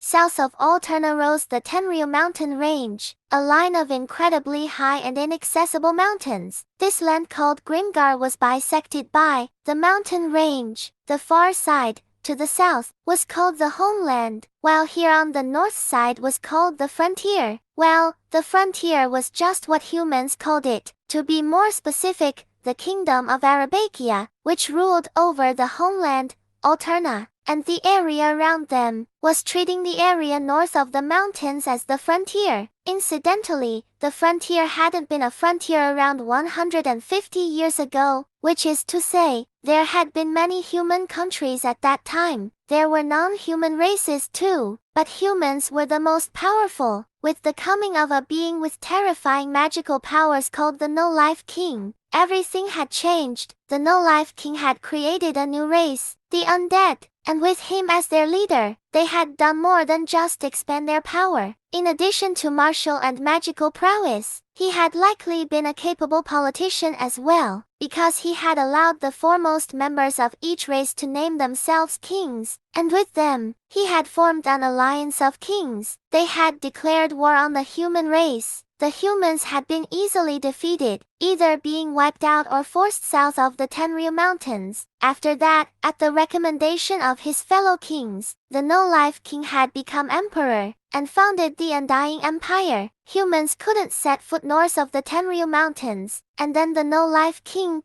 the Undying Emperor, had contradicted his name, and somehow died 100 years ago. Having lost the emperor who held it together, the Undying Empire had splintered. The kingdom of Arabakia had taken that opportunity to establish the fortress city Alterna, and the rest was history. Incidentally, this was all stuff they had heard from Manoto. The area between Alterna and the Tenryu Mountains to the south was dotted with farms and villages, while the area to the north was mostly fields and forests. So, like Yum was saying, the hunter, Yum, was explaining as she patted the grass, there's deer, and there's fox.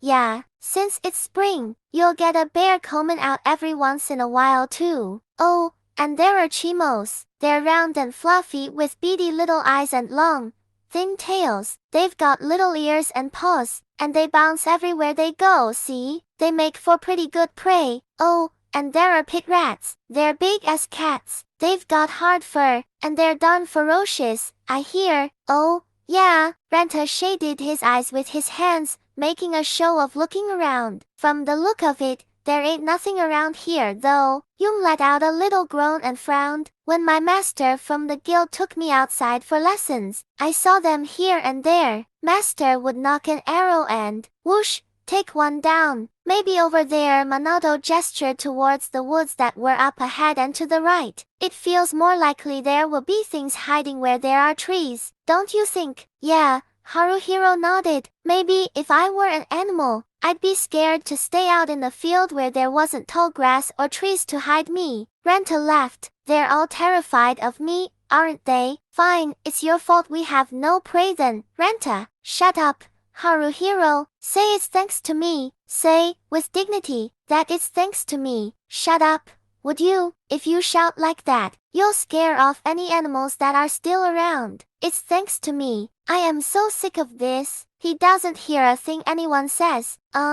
Shihoru, who had been keeping quiet the whole time, opened her mouth for the first time in a while. Can we take down animals? Everyone stopped walking. Now that she mentioned it, a volunteer soldier's job was to slay monsters and members of hostile races, not to hunt for food and things they might be able to sell. Yum thinks. Yum screwed up her face, having a hard time saying what she wanted to. Yum learned from Master how to show appreciation to an animal after taking its life, you know, but Yum likes animals, and Yum really doesn't want to kill them. They're cute. Yum'd feel bad about it. You know, Renta scoffed. Don't be a softie. What are you, a prim and proper young lady? Because every living thing is eventually going to die, and be embraced by Lord Skullhale. If something needs to die so we can survive, there's nothing weird about that at all. If that's true, Yum suddenly took aim, and knocked an arrow. She was aimed squarely at Renta. It'd be okay if you had to die for Yum and everyone's sake.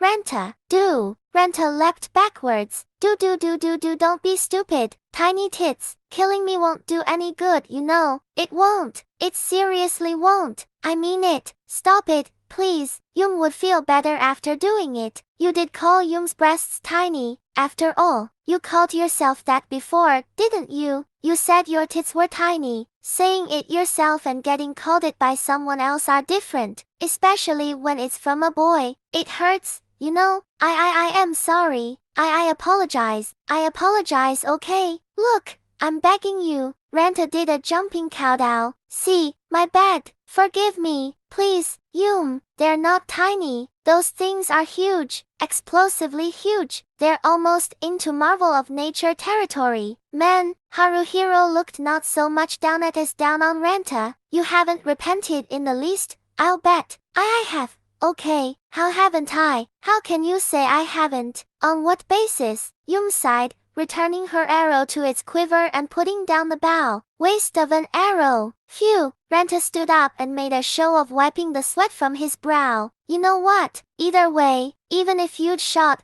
I think you'd have missed. Just saying, for the record. Hey, Yum, stop with the machete. Don't pull it out. That's not funny. If you stick me with that, it'll hurt. I'll die. I'll seriously die. So, about our prey, said Monado with a somewhat forced smile. From what I hear, even close to Alterna there are mud goblins, ghouls, and other targets that even trainees can probably handle. Though that's just what I hear, so I don't know for sure. Goblins and ghouls, Haruhiro thought hard. The names sounded familiar to him. He might just have been imagining it, but he had a vague sense that they were humanoid creatures. Okay, then, Shihoru spoke more forcefully than she usually did. Why don't we focus on those mud populace and ghouls? When Haruhiro mildly suggested, you mean mud goblins and ghouls, to correct her, Shihoru's face turned a bright shade of red, and she shrunk into herself. Sure, whatever works, agreed Renta, not seeming to care. Yum said, that's better, seeming happy with the choice. Moguzo said, oh okay, with a nod. I guess we'll try the woods, for now. The priest, Monado, took the lead. Haruhiro and the others followed him towards the nearby woods. The woods were unrelentingly woodsy. There were broad-leafed trees they didn't know the names of, as well as undergrowth, so thick they couldn't even see game trails. There wasn't much hard ground. It was all strangely soft, or slightly squishy. The footing was poor, which made it hard to walk. They could hear the birds singing. When the wind blew past, the rustling of leaves was everywhere. Muddy gob puddings and gulls, Yum whispered. Maybe they hang around the water a lot, as if it had become his duty. Haruhiro corrected her. Mud goblins and ghouls, you mean? Then he continued. Water, huh?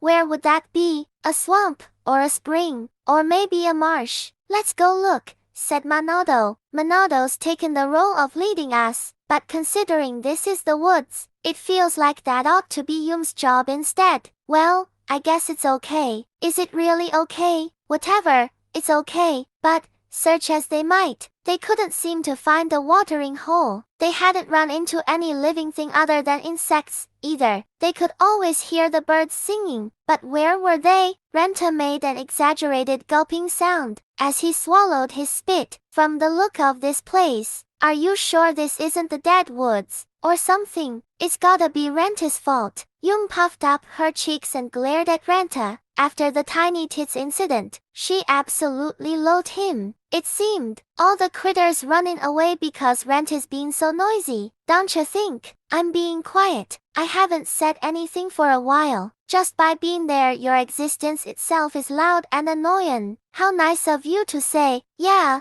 well, just by being there. Your tits are already tiny. Murrow. My bad. That was uncalled for. Shut off my mouth without thinking. Wenten spoke the unvarnished truth. Youch. Renta suddenly jumped up. What? Whoa! Huh? Haruhiro blinked. Renta was lifting his legs up and down, like some sort of dance. There was something at his feet, and it was trying to cling to his leg, chomping and scratching at him. It was the size of a cat, with its body covered in needle-like hair. A pit rat, said Yum, looking around. Pit rats are supposed to attack in packs, so there may be more around here. Shihoru let out a shriek, then threw herself into Moguzo. No, she didn't deliberately throw herself into Moguzo. She had tried to get away from something, and collided with him as she did so apparently. They're here. Monado swung his short staff around. They're too quick. Hey, Renta was still backing away while dancing. Help me out here, guys. Helping me should be first priority. Help! Somebody help! Fight! Dread Knight. Haruhiro drew his dagger, but he didn't know how many pit rats there were, and they were skittering around all over the place. The deadly fighting techniques he'd learned in the Thieves Guild were meant for humans, or other races with humanoid bodies, so he honestly had no idea what to do. For a start, he tried swinging his dagger down at the pit rats, but as he might have expected, he didn't even graze one. Animals are fast. With a shout, Moguzo used both hands to lift his bastard sword overhead for a swing. Renta was in the direction he was swinging to. With a cry, Renta leapt aside, just as Moguzo's sword exploded into the spot he'd been standing moments before. It was the ground. The bastard's sword had slammed into the ground, kicking up dirt, but that was all it had done. Moguzo, damn it, are you trying to kill me? Renta finally drew his long sword. Though drawing it was all he did, he still kept running away from the pit rats. Damn it, damn it, damn it, my allies are trying to kill me. I'm still being targeted. Nothing is going my way. This dagger isn't going to cut it. Haruhiro tried throwing a kick at the pit rats, but they easily dodged it. Moguzo was trying to help you. Be grateful. He didn't help at all. Renta kicked off from the ground, swinging down with his longsword with a battle cry. Hatred, what? My Dread Knight skill. It missed. Don't use skills recklessly. Haruhiro chose one pit rat to focus his attacks on. I'll chase it. No luck. It ran away behind that tree. Geez. Mark M. Park. Shihoru drew elemental sigils with her staff while chanting. It was magic missile. A fist-sized bead of light shot out the end of her staff, and impacted the back of Renta's head for some reason. Gua, huh? Shihoru opened her eyes. It seemed she'd fired with them closed. Because of that, she'd fired in the wrong direction. I am sorry. You bitch. I'm gonna kill you. Actually, no. Just let me grope you. Renta rubbed the back of his head, getting ready to assault Shihoru. Without a moment's hesitation, Minato used his short staff to trip him. Renta stumbled forward with a confused grunt. What are you doing? Minato shouted at Renta while trying to whack a pit rat. To Haruhiro's eyes, it looked like he was using his short staff well, but he still couldn't land a blow on the pit rat. If we could just get a little. Yum was swinging her machete around wildly. Possibly because of that, the pit rats weren't going anywhere near her. If we could just get a little damage in. Master said most animals'll run off if you can do that. So everyone do your best. Moguzo whacked a tree hard with his bastard sword, causing a cascade of leaves and insects to fall on him. He stood there, covered in leaves and bugs, roaring in confusion. This is going nowhere. Haruhiro resolved himself to do something, dropping to one knee and lowering his posture. Not running, not moving, just waiting for the pit rats. In front of me, one's coming. A pit rat. Haruhiro stuck out his left arm. Go on, take the bait, try and bite me. This is bad. They're only the size of a cat, but they're damn scary. Fast, too, but I have to be patient. Patience is. And at that point he felt a sharp pain in his right shin. Yowwooch! Another pit rat had come up from behind and sunk its teeth into Haruhiro's right shin. When he reacted by trying to shake it off, the pit rat, coming at him from the front, bit his left arm. Ouch! Haruhiro! Minato rushed over to him, taking a sharp swing with his short staff. Daunty move. With a thud and a squeal, his right shin and left arm were suddenly released. The pit rats were running off at an incredible speed, too, in no time flat. All of them, even the one struck by Minato's short staff, scampered off, and there was no trace of them. Are you okay, Haruhiro? Minato kneeled down next to him, inspecting his wounds. Yeah, I guess. His injuries weren't serious. If I roll up my pant leg and sleeve, I'll bet there are probably a bunch of little fang-shaped holes where the pit rats bit me, though, and I'm bleeding a bit too. But if that's all, oh well. It does hurt a bit though. Let me heal you. Minato brought the 5 fingers of his right hand to his forehead, pushing on his brow with the middle finger and making a hexagram gesture. Oh light, may Lumiris, divine protection be upon you. Cure. Light shone out from Minato's palm. The warm light sealed up Haruhiro's wounds in an instant. 3 seconds for his right shin, 3 seconds for his left arm, and the healing was complete. Awesome. Haruhiro tried touching the spots where the wounds had been. There was blood there, but no other trace of the former injury. It didn't hurt or itch in the least. Thank you, Manoto, you ended up being the one to drive off the rats in the end too, thanks to you acting as live bait for them.